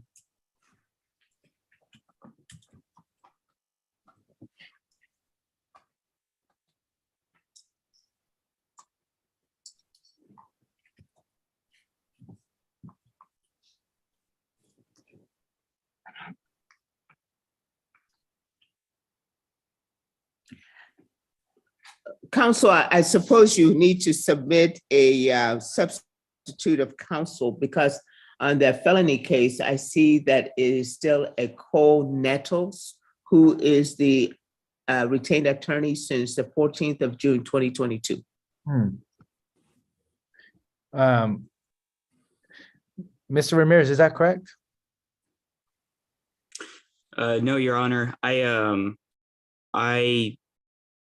I went and changed my my attorneys to Adam Flores. He's supposed to be in place for both of my court cases. So counsel, all I'm suggesting to you is in the system, it's listed Cole Nettles since the 14th of June, 2022. I was never informed about that, Your Honor. The other attorney never contacted me. I was hired back in June 14, 2000. I'm sorry. Was I? Yeah, I didn't. Yeah, but I could find a motion today, Your Honor. Motion to sub.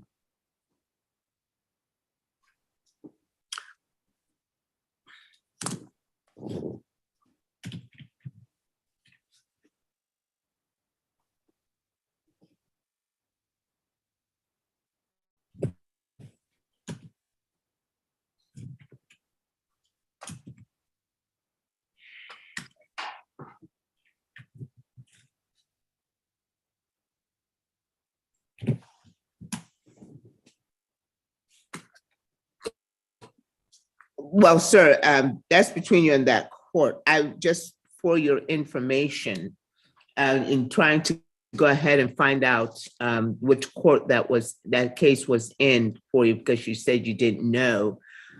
So you did file a motion to substitute in this case on the 20th of October, 2022. Okay. I could file a motion today for the other court, Your Honor. So do you have a date that you're contemplating? And you said that these two cases occurred out of the same incident. That's what you also have state?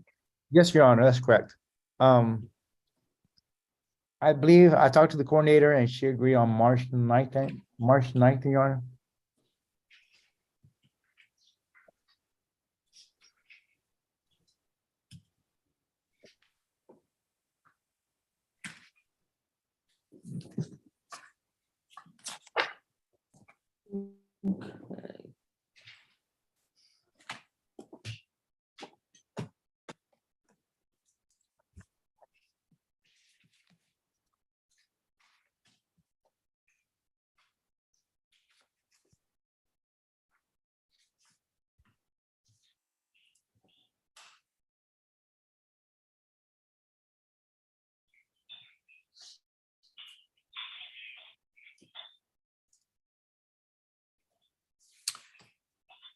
All right, counsel, you have a case setting form already sent to you. Please make sure, let me put you in with the court coordinator so as you get the case setting forms, you'll need your client's email address. Please put them in the breakout room, please, with the court coordinator to make sure that you get a case reset form for the 9th of March, felony pending, and this case is the 227th.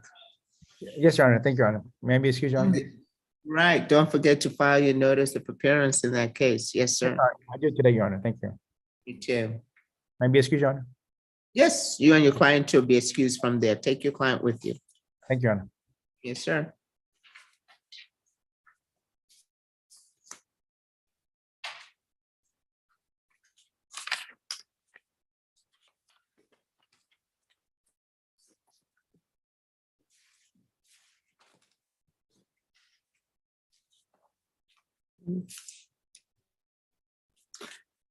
Attorney Piker, Yes, I'm here on the pretrial on Martin Dominguez Vasquez. I confer with the DA. They've made an offer that I'll take to my client. And I've spoken to your coordinator, a trial announcement date of March 9th and a trial date of March 13th.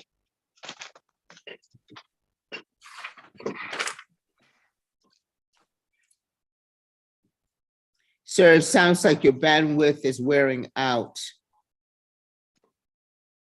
I wouldn't know. I've been on here since 1:30, so whatever's happening is happening, but I've been sitting here, so I hope you can hear me.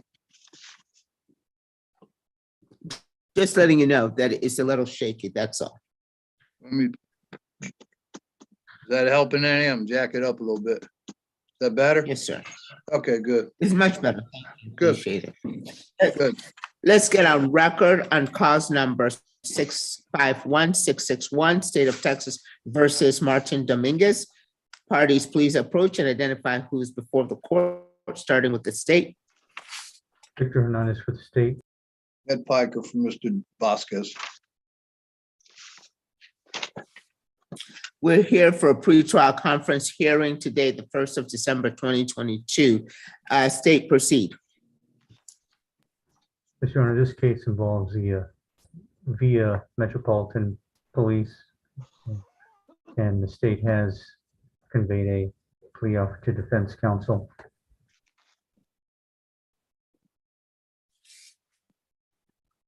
Counsel, do you acknowledge receipt of an offer that was conveyed to you in writing by the state? Yes, And how we're going to dispose of this matter, sir? we're gonna set it for a jury trial. I will talk to my client in case he changes his mind, but as I'd stated, I talked to your coordinator and got a trial announcement date March 9 and trial date March 13.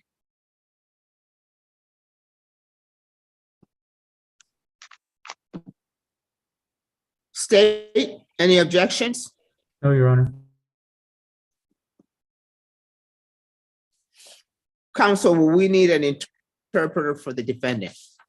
No, And regarding witnesses, will the defense rely on state's file and police reports, file a motion, or have the witnesses read on record at this time?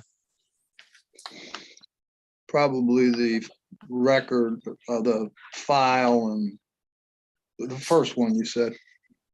And state, do you reserve your right to supplement? Yes, Your Honor. Supplementation date? Your Honor, that's February 14th, 2023. Okay. Defense, is that timely and sufficient? Any objections? That will be, no objection. All motions and or pretrial requests will be in writing. State, have you filed any motions in this case? No, Your Honor. Defense? No, And any discovery issues or concerns? State? No, Your Honor. Defense? I'm not aware of any at this time. And have you received your e-discovery? Yes, And information? well, I know e-discovery, what information? Oh, the information of the case, yes. Do you waive arraignment on behalf of this defendant? I do. Court admonishes the parties to exercise due diligence to ensure that discovery does not impede the execution of trial on the set date of 13 March 2023, and defense to exercise due diligence to notify defendant of the next court date, barring any motions that you may set for a hearing. The next court date for this defendant will be the 9th of March 2023, in which for trial announcement called docket, and the defendant must be present. If the defendant does decide to accept the state's offer, the defense will tender a jury waiver immediately and set this matter for a plea within 2 to 3 weeks. State, do you acknowledge the court's admonishments? Yes, Your Honor. Defense? Yes, Defense, does the court coordinator have the defendant's email address? He does not because my client does not have an email. And so all communication for the case setting form will be sent to you? Yes.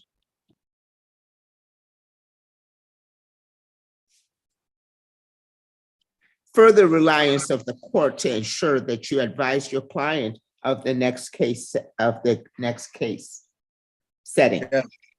Yes.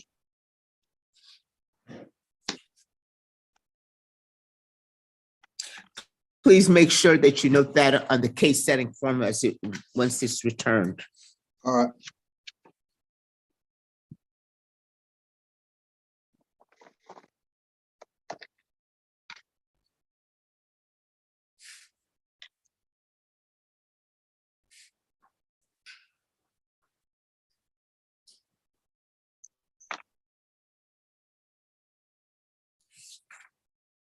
State anything further on this matter?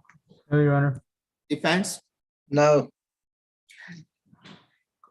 Subject to your objections, the court understands that cause number 651661, State of Texas versus Martin Dominguez would be resolved by trial on 13 March 2023, with the trial announcement called docket on the 9th of March 2023, of which the state has no objections on these dates. The defendant must be present at trial announcement called docket. No interpreter is needed for this defendant, and this defense will rely on the state's file and police reports. And the state has reserved its right to supplement with a supplementation date of 14 February 2023, of which the defense has no objections to. This is a Via Metro Police Department case. All motions and or pretrial requests will be in writing. Neither the defense nor the state has filed any motions in this case. Neither has any discovery concerns or issues. This defense has received their e-discovery and the information, as well as acknowledges an offer that was conveyed to them in writing from the state. Both the defense and the state have acknowledged the court's admonishments and order. The defense attorney states that the defendant does not have an email address and will be responsible for the case setting form and notifying all case setting forms and notices will be sent to the attorney. State, any objections to the court's recitation? No, Your Honor. Defense? No. All right, counsel, if you will go ahead and jump in the breakout room with the court coordinator and get your case reset form. Appreciate it. Thank you so much for your time, sir. And your excuse from there, sir. Thank you. Have a great weekend.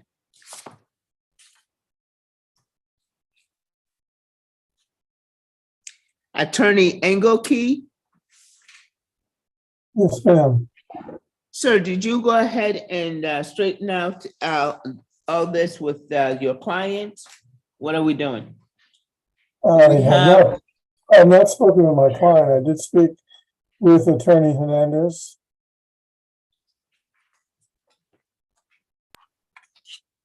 That's right, Your Honor.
Okay, getting back on record on cause number 666-282, State of Texas versus Laura Patricia Martinez.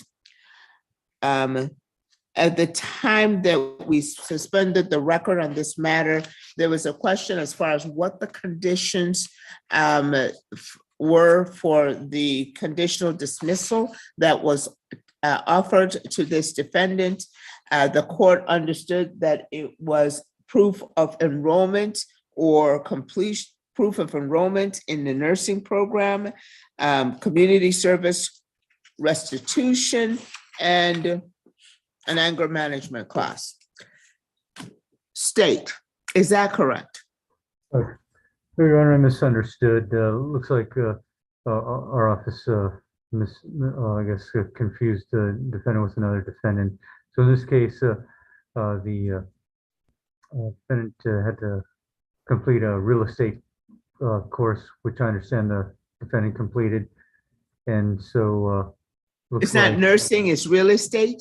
Yes, Your Honor. So it looks like the defendant has completed all the terms for conditional dismissal, Your Honor. Okay. Where is the proof of completion of real estate course? And that's your understanding, counsel? I just learned about the proof. Okay, my understanding is that originally the offer was for a nursing program. However, because of the offense that's being charged, my client is having difficulty in getting into a nursing program. And it's my understanding from an email I received from her that she did complete a real estate program. And counsel for the state has advised me that that would be acceptable as well. I just learned about this, and obviously we just negotiated it, so I do not have with me proof of the real estate program completion. However, I'm sure my client will be happy to send that to me so that I can send it to the state and the court. Okay, counsel, will you be able to go ahead and get that taken care of by tomorrow? If my client provides the information to me, I'll be able to take care of it. Your Honor. I went to the School of Real Estate and I completed it, but they're not letting me get my license until this is over with. They don't want to let me take my state license. They don't even give me my license until, because of the charge. So I completed all the school with honors, but until the charge is over, I can't get my license. Well, do you have proof that you Yes. completed the course? Yes, I completed all their courses. I Do you have proof Yes. that you completed the Yes, course? I have all my, yes, I have all the proof. Yes, Your Honor. What do you have? I could log in online and show the completion of all my classes. Okay, so you have a proof of enrollment. And that I completed everyone, that I completed all the courses that I had to do. I passed them all with honors, everyone. Okay, I'm gonna have you get with your attorney, provide that to him. And so will you be able to get that done tomorrow? Yes, Your Honor. You will be able to go ahead and get that done. Counsel, you'll be able to provide that information tomorrow? Yes, ma'am. Is Or it done? tonight. As soon Okay. as I receive it, I'll provide it. All right, man. I'm going to excuse you from reappearing tomorrow as long as your attorney is able to go ahead and provide that to me tomorrow. This case will not be dismissed until I get that the documentation e-filed, okay? I will do that first thing in the morning. Or first thing today, right now, I'll do that right now. You want to give your attorney time to make sure that he gets it, okay? Okay. All righty, thank you very much. Okay, counsel, what I would do is, will tomorrow be okay for you, or do you wish to go ahead and make sure that you have a time to review everything and make sure that we have proof by Monday?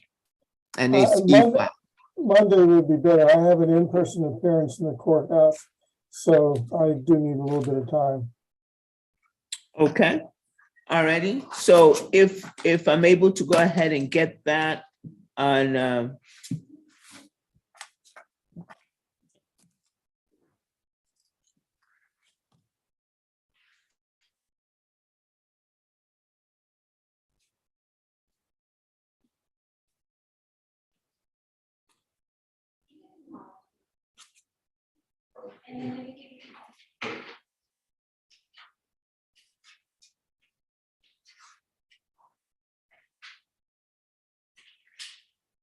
What day was that, Your Honor?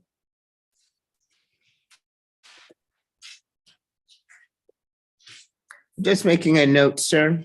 I understand.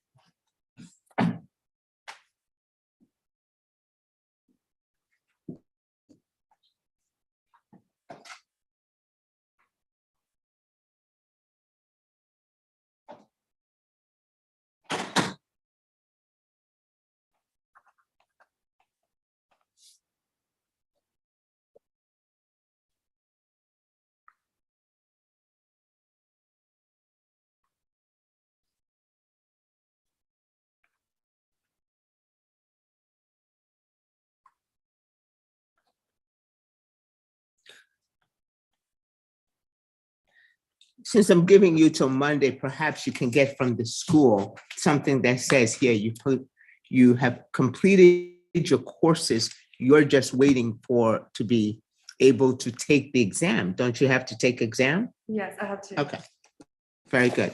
So Thank you. maybe you can get something from the school to provide to your attorney since you have additional time. Yes. All righty, counsel, thank you very much. You and your client are excused. Let's go ahead and get a reset form.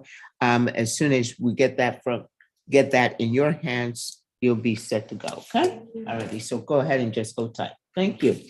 Maybe excuse, Judge. Absolutely, counsel. Thank you so much. Thank you.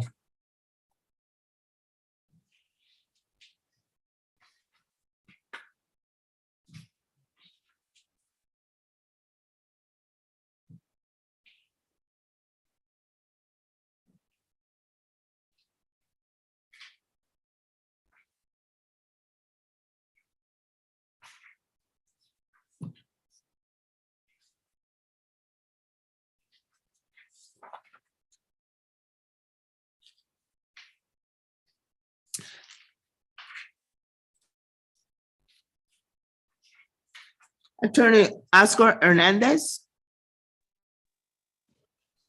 Hello, Judge. I have had no luck with Mr. Bond. I've called his number and it goes straight into a voicemail.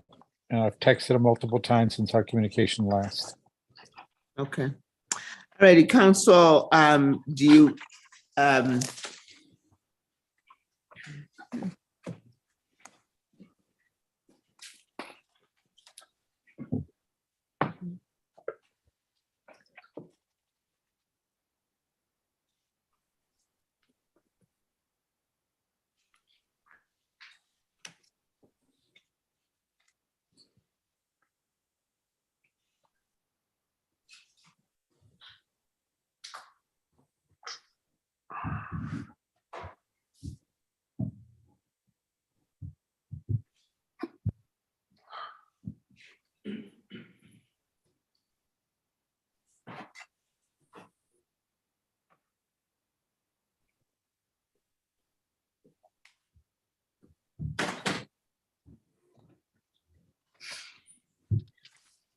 counsel, do you need a little bit more time in order to get a hold of your client? We are here for a trial announcement. I'm compelled to go ahead and issue a warrant for his arrest at this time. I would respectfully request some additional time, perhaps if the court would give us a day next week where I can tell him he needs to be there in person. That would be appreciated. I'm available if the court is available for Monday. Okay, sir. He's set for trial on Monday. We'll see you guys, you and your client in Judge, person Judge. Monday. Judge, I'd like to address the trial announcements. I have filed the motion for continuance today on that, so I am announcing not ready for trial, but I wanted the court to, if you would have today and reset to Monday so that he can be there, because the majority of the continuance is his desire to retain counsel, and he's asked for additional time to do that. He's been telling me that since before our arraignment setting back in August.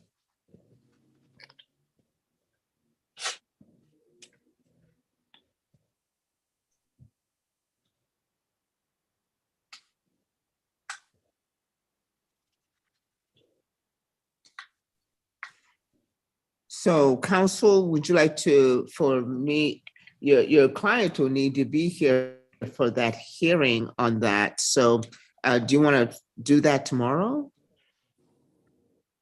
I've motion? got 3 felonies set tomorrow in 2 different courts. You know, I don't know at what time I'll come into your court, but if you can do it for Monday, then I know I can be there, and that'll give me more than just here the next few hours to reach him so he can be here, or either in person or Zoom, however you want to do this. Okay, it will be in person, and will your client will need to be Yes. here at 8:30 in the morning. Are we doing this tomorrow? Or are we doing it on Monday as requested? Yes, sir, Monday. Thank you very much. I Yeah, will keep reaching out to him and let him know. Okay, so your client will need to be here on Monday in person by 8:30 a.m. And sir, as soon as you are done, we'll go, well, if you would, I will have a jury standing outside the door in the hallway. So I need for you to be here at least by I am quarter not to ready. nine. My announcement is not ready for trial, Judge. And I've presented that in the motion that's been sent out today. I'd like to have that heard. That's what I'm talking about. We can hear it tomorrow with your client, or we can hear We're gonna it, hear it Monday, Judge. or we They can said I hear heard it on Monday by 8:45, because I'm gonna have the jury here at 9 o'clock.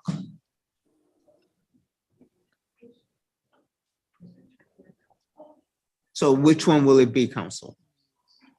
Your client was needed to be here today.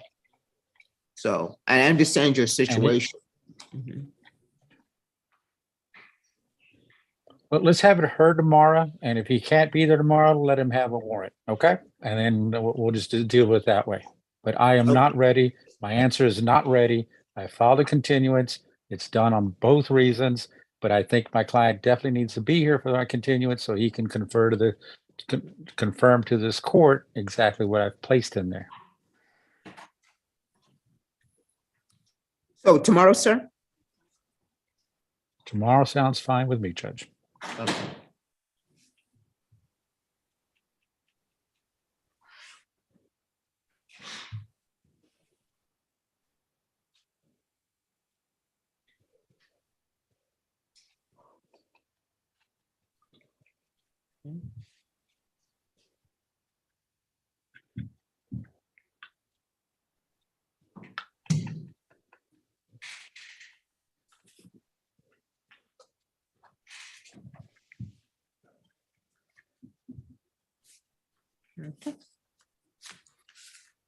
Judge, this is Walter Stern. I don't know if you noticed I came All right. back.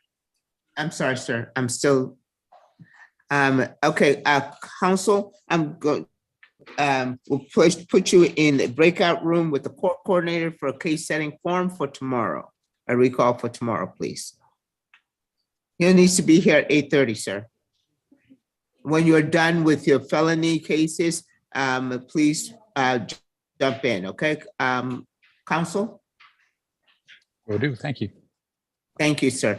And you can be excused from there. Let's go ahead and place him in the breakout room. May A breakout room with the court coordinator for case reset form. I speak to you now, Judge? I came back. You sent me to the breakout room with the coordinator for a date of December 5th. But I've decided just to go ahead and set this for a trial, and I have trial dates that I've Okay, worked out sir. with We'll Marlena. address that on the 5th, sir. We'll address that on I can't address it 5th. today, Judge. No, it's 5:45, sir. I need to go ahead. I have addressed that case already. We set you for the 5th. Go ahead and we'll see you on the 5th, and you can go ahead and be able to address that matter, okay? Oh, you want to Thank you. send me back? You want to send me back to Marina then, so I can tell her? Yes, sir. And to the court coordinator, please. Attorney Joseph Stetson. Hello, Judge. I spoke with Ms. Jennings to get alternative options for 7 community service hours. I explained that to my client. He has the ability to make a donation to a therapeutic justice foundation. He just needs to wait for a paycheck. I'm asking to come back on December 15th.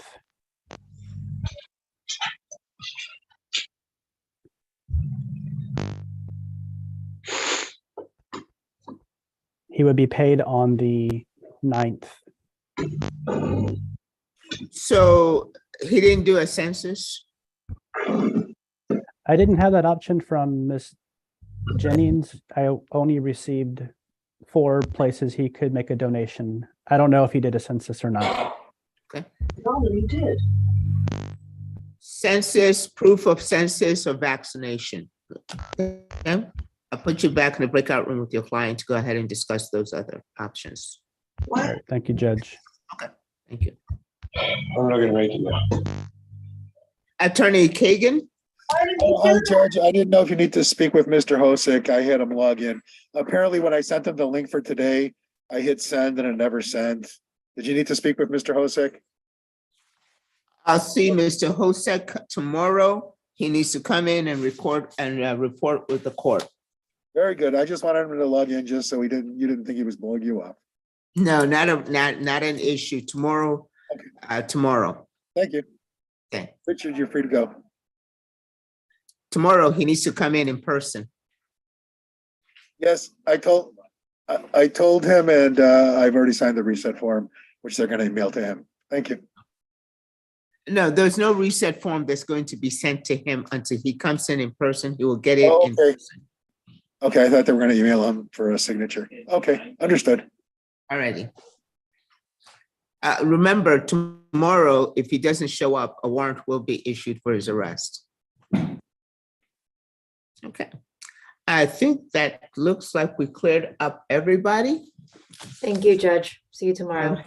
All righty. Thank you much.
Hello, Judge.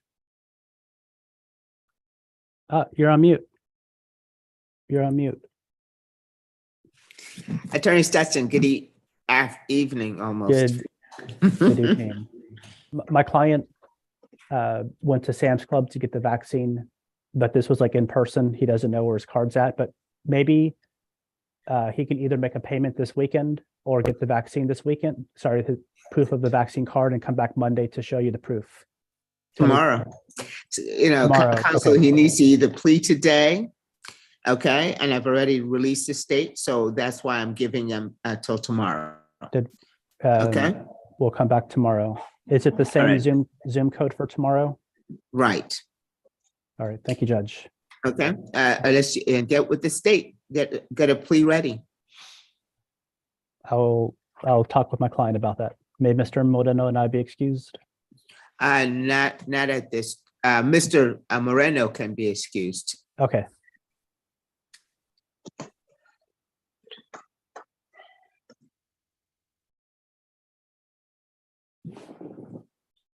We're done recording.